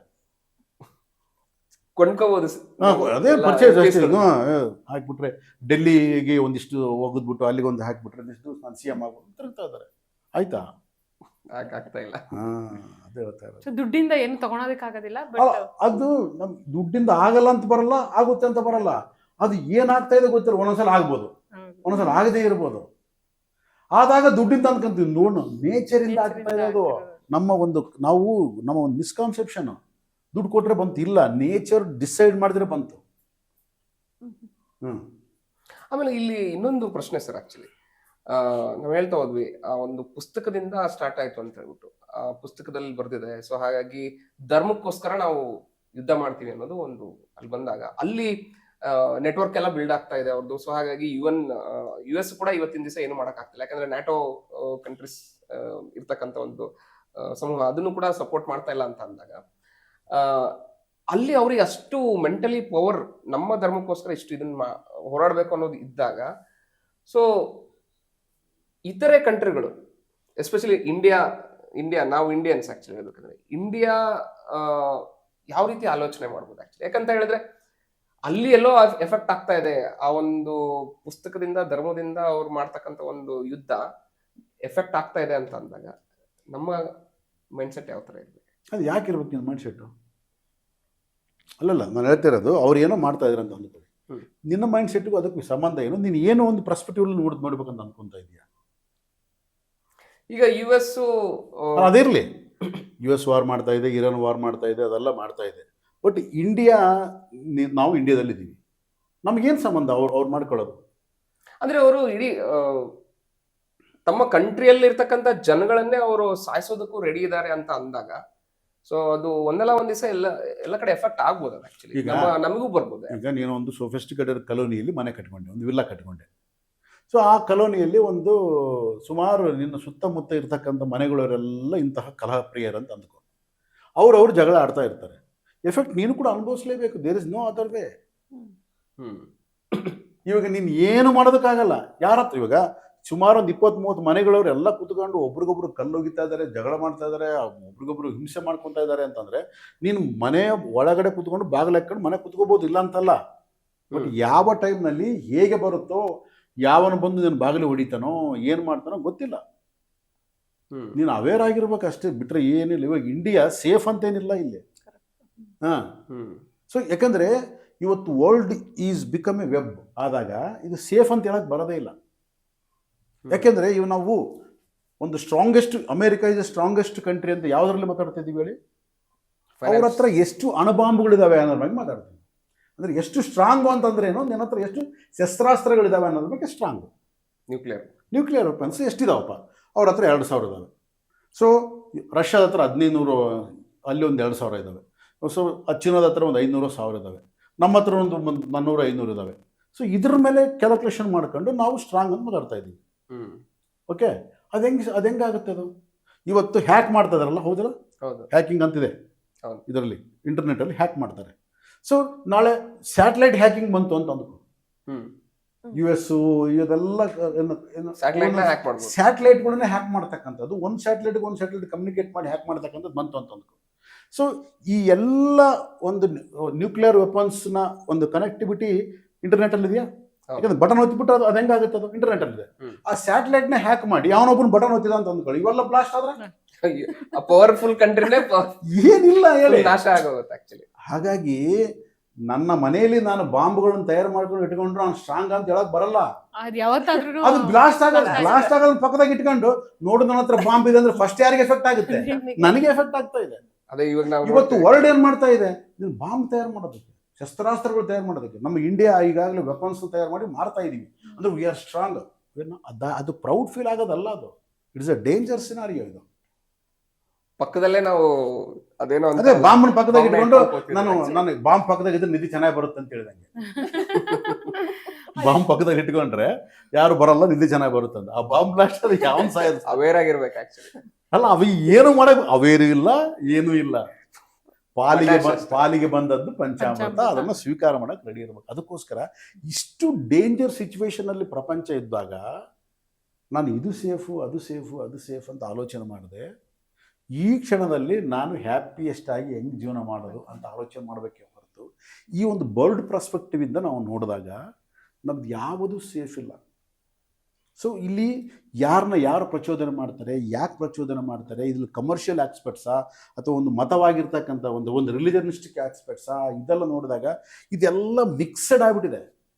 ಒಂದು ರಿಲಿಜನ್ನು, ಕಮರ್ಷಿಯಲ್ಲು, ಆಮೇಲೆ ಒಂದು ಪ್ಯಾಂಡಮಿಕ್ಸ್ನ ಕ್ರಿಯೇಟ್ ಮಾಡ್ತಕ್ಕಂಥದ್ದು, ಒಬ್ಬರು ಎಲ್ಲ ಒಂದು ರಿಚ್ ಕಂಟ್ರೀಸ್ ಎಲ್ಲ ಕೂತ್ಕೊಂಡು ಅವ್ರ ಆಲೋಚನೆಗಳು ಏನೋ ಇರ್ತವೆ. ಸೊ ಇದೆಲ್ಲ ಒಂದು ಡೀಪ್ ಸ್ಟೇಟ್ ಅಂತ ಕರೀತಾರೆ ಇವಾಗ. ಆ ಡೀಪ್ ಸ್ಟೇಟ್ ಮೆಂಟಾಲಿಟಿ ಇದರಲ್ಲಿ ಇರುತ್ತೆ. ಸೊ ಏನೆಲ್ಲ ಮಲ್ಕ ಎಲ್ಲ ಆಗ್ಬಿಟ್ಟು ಒಬ್ಬೊಬ್ಬರು ಒಂದೊಂದು ಆಲೋಚನೆ ಮಾಡಿಬಿಟ್ಟು, ಅದಕ್ಕಾಗಿ ನಾವು ದೇಶ ಅಂತ ಕರಿಬಾರ್ದು. Iran is a not a country, India is a not a country. ಇಂಡಿಯಾದಲ್ಲಿ ಯಾರು ಡಿಸೈಡ್ ಮಾಡ್ತಾರೆ? ಪ್ರಧಾನಮಂತ್ರಿ ಅವರು ಡಿಸೈಡ್ ಮಾಡ್ತಾರೆ ಒಂದು ಯುದ್ಧ ಮಾಡೋದಕ್ಕೆ. ಅವಾಗ ಇಡೀ ದೇಶ ಡಿಸೈಡ್ ಮಾಡ್ತಾರೆ. 150 ಕೋಟಿ ಜನಸಂಖ್ಯೆ ಹೋಗಿ ನಾನು ಯುದ್ಧ ಮಾಡ್ತಂತ ಯಾರಾದ್ರೂ ಕೇಳ್ತಾರೆ? ಡಿಸೈಡ್ ಮಾಡೋದು ಯಾರು ಡಿಸೈಡ್ ಮಾಡ್ತಾರೆ. ಇವತ್ತು ಟ್ರಂಪ್ ಡಿಸೈಡ್ ಮಾಡಿದ್ರೆ ಅಮೆರಿಕನ್ಸ್ ಎಲ್ಲ ಡಿಸೈಡ್ ಮಾಡಿದಂಗಲ್ಲ. ಅದು ಇಸ್ರೇಲ್ ಡಿಸೈಡ್ ಮಾಡಿದ್ರೆ ನೆತನ್ಯಾಹು ಡಿಸೈಡ್ ಮಾಡಿದ್ರೆ ಇಸ್ರೇಲ್ ಡಿಸೈಡ್ ಮಾಡಿದಂಗಲ್ಲ. ಅವನು ಕಮ್ಯುನಿಟಿ ಡಿಸೈಡ್ ಮಾಡಿದ್ರೆ ಇರಾನ್ ಡಿಸೈಡ್ ಮಾಡಿದಂಗಲ್ಲ. ಅದಕ್ಕಾಗಿ ಇಲ್ಲಿ ದೇಹಗಳ ನಡುವೆ ಯುದ್ಧನೇ ಹೊರತು ದೇಶಗಳ ನಡುವೆ ಯುದ್ಧ ಇಲ್ಲ. ದೇಶ ಅನ್ನೋದು ಇಟ್ಸ್ ಎ ಸಿಂಬಾಲಿಕ್ ಅಷ್ಟೇ. ಇಲ್ಲೆಲ್ಲ ಇರೋ ದೇಹಗಳು, ದೇಹಗಳ ನಡುವೆ ಯುದ್ಧವೇ ಹೊರತು ದೇಶ ಅನ್ನೋದಿಲ್ಲ. ಅದಕ್ಕೆ ತೆಲುಗಿನಲ್ಲಿ ಒಂದು ಮಾತು ಹೇಳ್ತಾರೆ, ದೇಶಮಂಟೆ ಮಟ್ಟಿ ಕಾದು ದೇಶಮಂಟೆ ಮನುಷ್ಯರು ಅಂತ. ಮನುಷ್ಯರು ನಾವಲ್ಲ. ಹೌದು. ಸೊ ನಾವೆಲ್ಲ ಸೇರಿ ಡಿಸೈಡ್ ಮಾಡೋದಲ್ಲ. ಭಾರತ ದೇಶದ ಎಲ್ಲ ಜನಗಳು ಸೇರಿಬಿಟ್ಟು ಹೋಗಿ ನಾವು ಯುದ್ಧ ಇಲ್ಲ. ಯಾರೋ ಎಲ್ಲ ಕುತ್ಕೊಂಡು ಡೆಲ್ಲಿಯವರು ನಿರ್ಣಯ ತಗೊಂತಾರೆ ಯುದ್ಧ ಮಾಡ್ಬೇಕಂತ. ಅದಕ್ಕೆ ಒಬ್ಬ ರಾಜನಿಗೆ ಯುದ್ಧ ಯಾವಾಗ ಪ್ರಾರಂಭ ಮಾಡಬೇಕು, ಯಾವಾಗ ಅದನ್ನ ಕೊನೆಗೊಳಿಸ್ಬೇಕು ಅಂತ ಇರಬೇಕು. ಅದಕ್ಕೆ ನಮ್ಮ ಭಾರತ ದೇಶ ನೋಡಿ 4 ದಿನ ಮಾಡಿದ್ವಿ ನಾವು ಪಾಕಿಸ್ತಾನ ಜೊತೆ, ಪಟಕ್ ಅಂತ ಕ್ಲೋಸ್ ಮಾಡ್ಬಿಟ್ವಿ. ಎಲ್ಲರೂ ನಮ್ಮ ದೇಶದಾಗ ಇರ್ತಕ್ಕಂಥ ಅಂತರ್ಶತ್ರುಗಳು ಕೂಡ ಯುದ್ಧ ಮಾಡ್ಬೇಕು ಹೇಳಿದ್ರು. ಬಟ್ ಲೀಡರ್ಗೆ ನಾಲೆಡ್ಜ್ ಇರಬೇಕು ಅನ್ನೋದಿದೆ. ಮಾಡ್ದ, ಕ್ಲೋಸ್ ಮಾಡ್ದ. ಒಂದು ವೇಳೆ ಕಂಟಿನ್ಯೂ ಮಾಡಿದ್ರೆ ಏನಾಗ್ತಾ ಇತ್ತು, ಇರ್ತಕ್ಕಂಥ ಸುತ್ತಮುತ್ತ ಇರ್ತಕ್ಕಂಥ ದೇಶಗಳೆಲ್ಲ ಅವ್ರಿಗೆ ಸಪೋರ್ಟ್ ಮಾಡ್ತಾ ಇದ್ರು. ನಮ್ಮ ಇಡೀ ದೇಶದ ಎಕಾನಮಿ ಕಂಪ್ಲೀಟ್ ಕೊಲ್ಯಾಪ್ಸ್ ಆಗಿ ನಾವು ಕೊಲ್ಯಾಪ್ಸ್ ಆಗ್ತಾ ಇದ್ವಿ. ಅದಕ್ಕೆ ಒಬ್ಬ ದೇಶದಕ್ಕೆ ಒಂದು ಸಮರ್ಥವಾದ ನಾಯಕ ಇದ್ದರೆ ಏನಾಗುತ್ತೆ ಅಂತ ಇದು ಒಂದು ಎಕ್ಸಾಂಪಲ್. ಇದು ಮತ್ತೆ ನಾನು I am not a BJP follower, ಇನ್ನೊಂದು ಮತ್ತೆ ಕಾಂಗ್ರೆಸ್ ಅದೆಲ್ಲ. ಲೀಡರ್ಶಿಪ್ ಮೈಂಡ್ ಸೆಟ್ ಹೆಂಗಿರ್ಬೇಕು ಅನ್ನೋದು ಇಂಪಾರ್ಟೆಂಟ್. ಮೋದಿಯವರು ತಪ್ಪು ಮಾಡ್ತಿರ್ಬೋದು, ಇನ್ನೊಬ್ರು ತಪ್ಪು ಮಾಡ್ತಿರ್ಬೋದು. ಬಟ್ ಕೆಲವು ಸಂದರ್ಭಗಳಲ್ಲಿ ಯಾವ ರೀತಿಯಾದ ಒಂದು ಡಿಸಿಷನ್ ತಗೋಬೇಕು. ಆಮೇಲೆ ಎಂಥದೇ ಸಂದರ್ಭದಲ್ಲಿ ನಮಗೆ ಹೆಂಗೆ ಬೆನಿಫಿಟ್ ಆಗಿ ನೋಡ್ಕೋಬೇಕು. ರಷ್ಯಾ ಮತ್ತು ಉಕ್ರೇನ್ ವಾರ್ನ ಪ್ರಪಂಚ ಎಲ್ಲ ಲಾಸ್ ಆಯಿತು, ಇಂಡಿಯಾ ಬೆನಿಫಿಟ್ ಮಾಡ್ಕೊಂತವನ್ನ. ಚಾಣಕ್ಯ ನೀತಿ ಅದು. ಸೊ ಆ ರೀತಿಯಾದ ಒಂದು ಲೀಡರ್ಶಿಪ್ ಇದ್ದಾಗ ನಾವು ಅಷ್ಟೊಂದು ಆತಂಕಕ್ಕೆ ಒಳಗಾಗೋ ಪರಿಸ್ಥಿತಿ ಇಲ್ಲ. ಬಟ್ ಆದರೆ ನಾವು ಓವರ್ ಆಲ್ ವಿವಾಯ್ ನೋಡಿದಾಗ ಇದು ಎಲ್ಲೂ ಕೂಡ ನಾವು ಸೇಫ್ ಅಂತ ಇಲ್ಲ. ಆತಂಕಕ್ಕೆ ಒಳಗಬೇಕಾಗಿರ್ತಕ್ಕಂಥ ಅವಶ್ಯಕತೆ ಇಲ್ಲ. But we are not A safe. At the same time we are not A safe. So ಹಾಗಾಗಿ ಪ್ರತಿಯೊಬ್ರು ಕೂಡ ಈ ಒಂದು ಆ ಸಂದರ್ಭನೇ ನಮ್ಮನ್ನ ಸೋಲ್ಜರ್ ಆಗಿ ಕ್ರಿಯೇಟ್ ಮಾಡುತ್ತೆ ಅಂತ ಹೇಳಿ ಅನ್ಕೋಬಹುದು. ಯಾವುದೇ ಸಿಚುವೇಶನ್ ಬಂದ್ರು ಅದನ್ನ ಫೇಸ್ ಮಾಡೋ ಅಂತ ಮೈಂಡ್ ಸೆಟ್ ನ ಆಗಿಂದಾಗಲೇ ಕ್ರಿಯೇಟ್ ಆಗ್ಬೇಕು ಹೊರತು ಪ್ರಿಪೇರ್ ಆಗಿದ್ರೆ ಬರುತ್ತೆ ಅಂತೇನಿಲ್ಲ. ಪ್ರಿಪೇರ್ ಆಗಿರೋ ಕೆಲಸನೇ ಇಲ್ಲ. ಬಂದಾಗ ನೋಡ್ಕೊಳ್ಳೋಣ, ಹಳ್ಳ ಬಂದಾಗ ಪಂಚಾಯತಿ ಕಟ್ಟೋಣ ಅಷ್ಟೇ. ಇದು ಎಲ್ರಿಗೂ ಎಫೆಕ್ಟ್ ಆಗತ್ತಲ್ಲ ಸರ್? ಇಂಡಿವಿಜುವಲ್ ನಾನು ಒಬ್ಳಿಗೆ ಎಫೆಕ್ಟ್ ಆಗಲ್ಲ, ಎಲ್ರಿಗೂ ಕಾಮನ್ ಆಗಿ ಹಾಗೆ ಆಗತ್ತಲ್ವಾ? ಆ ತರ ಥಿಂಕ್ ಮಾಡ್ಬೋದಾ? ಹೌದಮ್ಮ. ಇವಾಗ ನಾವು ಒಬ್ರಲ್ಲಲ್ಲ.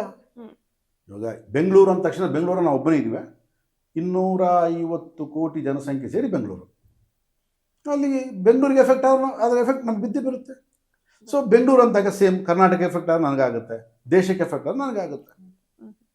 ಸೊ ನಾನು ಒಬ್ಬಳದಂತೇನಿಲ್ಲ. ಬಟ್ ನಮ್ಮ ಒಂದು ಮೆಂಟಾಲಿಟಿ ಏನಪ್ಪ ಅಂದರೆ ಎಲ್ಲರೂ ಹೋದ್ರೆ ನಾನು ಹೋಗ್ಲಿ ಬಿಡ್ರಿ ಅಂತ. ಎಲ್ಲರೂ ಏನಾಗುತ್ತೆ ನನಗೆ ಆಗುತ್ತೆ. ಅವಾಗ ಒಂಥರ ಪೀಸ್ಫುಲ್ ಆಗುತ್ತೆ. ಓಕೆ, ನಾನೊಬ್ಬನೇ ಹೋಗಲ್ಲ, ನಾನೊಬ್ಬನೇ ಏನಾಗಲ್ಲ, ಎಲ್ಲರಿಗಾದ್ ನನಗೆ ಆಗುತ್ತೆ. ಹಂಗಾಗಿ ನಮಗೆ ನಾವು ಒಂದು ಸಮಾಧಾನ ಪಡ್ಕೊಳ್ಳೋದಕ್ಕೆ ಈ ಒಂದು ಡೈಲಾಗ್ ಬಹಳ ಚೆನ್ನಾಗಿರುತ್ತೆ.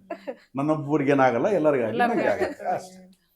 ಸೊ ಈ ಸಂದರ್ಭದಲ್ಲಿ ಆಕ್ಚುಲಿ ನೀವೇನ್ ಹೇಳ್ತೀರಾ? ಸೋಷಿಯಲ್ ಮೀಡಿಯಾ ಕೂಡ ಇವತ್ತಿನ ದಿವಸ ಅದನ್ನ ಇರೋದನ್ನ ತೋರಿಸೋದ್ರ ಬದಲು ಅಲ್ಲಿ ಒಂದು ಪ್ಯಾನಿಕ್ ನ ಕ್ರಿಯೇಟ್ ಮಾಡೋದ್ರ ಬದಲು, ಇದು ಪೀಸ್ಫುಲ್ನೆಸ್ ನ ಕ್ರಿಯೇಟ್ ಮಾಡೋದ್ರ ಬದಲು ಪ್ಯಾನಿಕ್ ನ ಇವತ್ತಿನ ದಿವಸ ಎಲ್ಲರಿಗೂ ಮೀಡಿಯಾ ಅಂದ್ರೆ ಅದು ಕೆಲಸ ಅದೇ. ಯಾಕಂದ್ರೆ ನೆಗೆಟಿವ್ಗೆ ನಮ್ಮ ಮೈಂಡು ಎಕ್ಸ್ಪೋಸ್ ಆಗುತ್ತೆ. ಆದ ಕಾರಣ ಅವ್ರು ನೆಗೆಟಿವ್ನ ತೋರಿಸ್ತಾರೆ. ಫಾರ್ ಎಕ್ಸಾಂಪಲ್ ನೋಡಿ ಅಂತ ತಿಳ್ಕೊಳ್ಳಿ, ಈಗ ಎಲ್ಲಾದರೂ ಒಂದು ಊರಲ್ಲಿ 1000 ಜನಗಳಿಗೆ ಅನ್ನದಾನ ಮಾಡಿದ್ರು ಅಂತ ಒಂದು ನ್ಯೂಸ್ ಬಂತು ಅಂತ ಅಂದ್ಕೊಂಡು ಯಾರು ನೋಡಲ್ಲ. ಅದನ್ನು ಒಂದು ರೇಪ್ ಆಯ್ತು ಅಂತ ಬಂತು, ಎಲ್ಲ ಅದನ್ನು ನೋಡ್ತಾ ಇದ್ದಾರೆ. 1000 ಜನಗಳಿಗೆ ಅನ್ನದಾನ ಮಾಡಿದ್ದು ಒಳ್ಳೆ ನ್ಯೂಸ್ ಅಥವಾ ರೇಪ್ ಆಗಿದ್ದು ಒಳ್ಳೆ ನ್ಯೂಸ್? ಬಟ್ ನಮ್ಮ ಮೈಂಡ್ ಎಲ್ಲಿ ಹೋಗುತ್ತೆ? ಆಲ್ವೇಸ್ ನಮಗೆ ಒಂದು ನೆಗೆಟಿವ್ ಬೇಕು, ಒಂದು ಏನು ಇದ್ದಕ್ಕಿದ್ದಂಗೆ ಸೆನ್ಸೇಷನ್ ಬೇಕು. ಅದಕ್ಕಾಗಿ ಅವ್ರು ತೋರಿಸೋದು ನ್ಯೂಸ್ ನಲ್ಲಿ ಏನಂತಾರೆ ಅದನ್ನ, sensation news, highlights, sensation news. So ಇವೆಲ್ಲ ಯಾಕೆ ಅಂತಂದ್ರೆ ನಮ್ಮ ಮೈಂಡ್ ಅಟ್ರಾಕ್ಟ್ ಮಾಡುತ್ತೆ. ಸೊ ಹಾಗಂತ ನಾವು ಮೀಡಿಯಾನಾಗ್ಲಿ ಅದನ್ನಾಗ್ಲಿ ಅನ್ನಕ್ ಬರಲ್ಲ. ಪಾಪ ಅವ್ರವ್ರ ಕಷ್ಟ. ಈಗ ಆ ಮೀಡಿಯಾದವ್ರಿಗೆ ಸ್ಯಾಲ್ರಿ ಕೊಡಕ್ ಆಗ್ತಾ ಇಲ್ಲ, ದುಡ್ಡು ಕಟ್ಟಕ್ ಆಗ್ತಾ ಇಲ್ಲ, ಅವ್ರ ಕಷ್ಟಗಳು ಹೇಳ್ಬಾರ್ದು ಕೇಳಬಾರ್ದು. ಅಂದ್ರೂ ಅಲ್ಲೂ ಕೂಡ ಅವ್ರು ಚಾಣಕ್ಯ ನೀತಿ ಯೂಸ್ ಮಾಡ್ತಾ ಇದಾರೆ ಅಂತ. ಅಷ್ಟು ನೀತಿನ ಯೂಸ್ ಮಾಡಿ ಅಲ್ಲಿಗೆ ಇದಾರೆ ಪಾಪ ಅವರು. ಅವ್ರಿಗೆ ಬಹಳ ಕಷ್ಟಗಳಿದಾವೆ. ಮತ್ತೆ ಏನಾದ್ರೂ ಒಂದು ಮಾಡ್ಬೇಕಲ್ಲ. ಅದಕ್ಕಾಗಿ ಮನುಷ್ಯನ ಬುದ್ಧಿವಂತಿಕೆ ಏನ್ ಮಾಡ್ಬೇಕು ಅಂತಂದ್ರೆ, ಇದೊಂಥರ ಹರರ್ ಸಿನಿಮಾ ನೋಡಿದಂಗೆ ನೋಡ್ಬೇಕು. ಹರರ್ ಸಿನಿಮಾ ಹೆಂಗಿರುತ್ತೆ ಹೇಳಿ? ಭಯ ಬರುತ್ತೆ, ಆದ್ರೆ ನೋಡ್ಬೇಕಂತ ಅನ್ಸುತ್ತೆ. ಅರ್ಥ ಆಯ್ತಾ? ಸೊ ಹರರ್ ಸಿನಿಮಾ ಫಸ್ಟೇ ಗೊತ್ತು ನಿನಗೆ ಭಯ ಬರುತ್ತೆ ಅಂತ. ಹೌದಾ? ಅದರಲ್ಲಿ ಈವಿಲ್ ಇದೆ, ಗೋಸ್ಟ್ ಇದೆ, ಗೊತ್ತಾ ನಿನಗೆ? ಗೊತ್ತಿರುತ್ತೆ. ಅಲ್ಲಿ ಹೋದ ತಕ್ಷಣ ಲೈಟ್ ಆಫ್ ಮಾಡ್ತಾರೆ, ಮ್ಯೂಸಿಕ್ ವಿಪರೀತ ಕೊಡ್ತಾರೆ, ಧನ್ ಅಂತ ಸೌಂಡ್ ಬರುತ್ತೆ, ಆದ್ರೂ ಇಂಟ್ರೆಸ್ಟ್ ಇರುತ್ತೆ. ಅದು ಕಳ್ತನ ಸ್ವಲ್ಪ ಕಾಣ್ತಾ ಹಿಂಗೆ ನೋಡ್ತಾ ಇರ್ತೀವಿ ನಾವು. ಸೊ ಇವೆಲ್ಲ ಸಿಚುವೇಶನ್ ವಾರ್ ಸಿಚುವೇಶನ್ನ ನಾವೇನಾದರೂ ಭಯ ಬೀಳಬೇಕಾದ್ರೆ ನಮ್ಮ ಮೈಂಡಲ್ಲಿ ಒಂದಿರಬೇಕು. ಇದು ಹರರ್ ಸಿನಿಮಾನೇ, ಆದರೆ ನೋಡೋಣ. ಸೊ ಹಾಗಾಗಿ ನಾವು ಈ ಒಂದು ವಾರ್ ಸಂದರ್ಭದಲ್ಲಿ ಯಾವುದೋ ಬೇರೆ ದೇಶಗಳಲ್ಲಿ ನಡೀತಾ ಇದೆ ಅಂತ ಹೇಳಿ ಅನ್ಕೊಂಡಿದ್ರು ಕೂಡ ನಮ್ಮ ಮನಸ್ಸಿನಲ್ಲಿ ಒಂದು ವಾರ್ ನಡೀತಾನೆ ಇರುತ್ತೆ. ಸೊ ಹಾಗಾಗಿ ಅದನ್ನ ನಾವು ಯಾವ ರೀತಿ ನೋಡ್ಬೇಕು ಅನ್ನೋದನ್ನ ಈ ಒಂದು ಡಿಸ್ಕಷನ್ ಮುಖಾಂತರ ತಿಳ್ಕೊಂಡ್ವಿ. ಸೊ ಹಾಗಾಗಿ ನಾವು ಹೆಚ್ಚು ಚಿಂತೆ ಮಾಡೋಂತ ಅವಶ್ಯಕತೆ ಇಲ್ಲ. ನಮ್ದು ಕೃಷಿ ಆಧಾರಿತವಾಗಿರ್ತಕ್ಕಂಥ ಒಂದು ದೇಶ. ಸೊ ಹಾಗಾಗಿ ನಾವೆಲ್ಲ ಇಂಟೆಲಿಜೆಂಟ್ ಆಗಿ ಆಲೋಚನೆ ಮಾಡ್ತಾ ನಮ್ಮ ಒಂದು ಲೈಫ್ ನ ಹ್ಯಾಪಿಯಾಗಿ ಲೀಡ್ ಮಾಡೋಣ ಅಂತ ಹೇಳಿ ಕೇಳ್ಕೊತಾ ಇದ್ದೀನಿ. Thank you. ನಿಮ್ಗೆ ಕೂಡ ಧನ್ಯವಾದಗಳು. Thank you.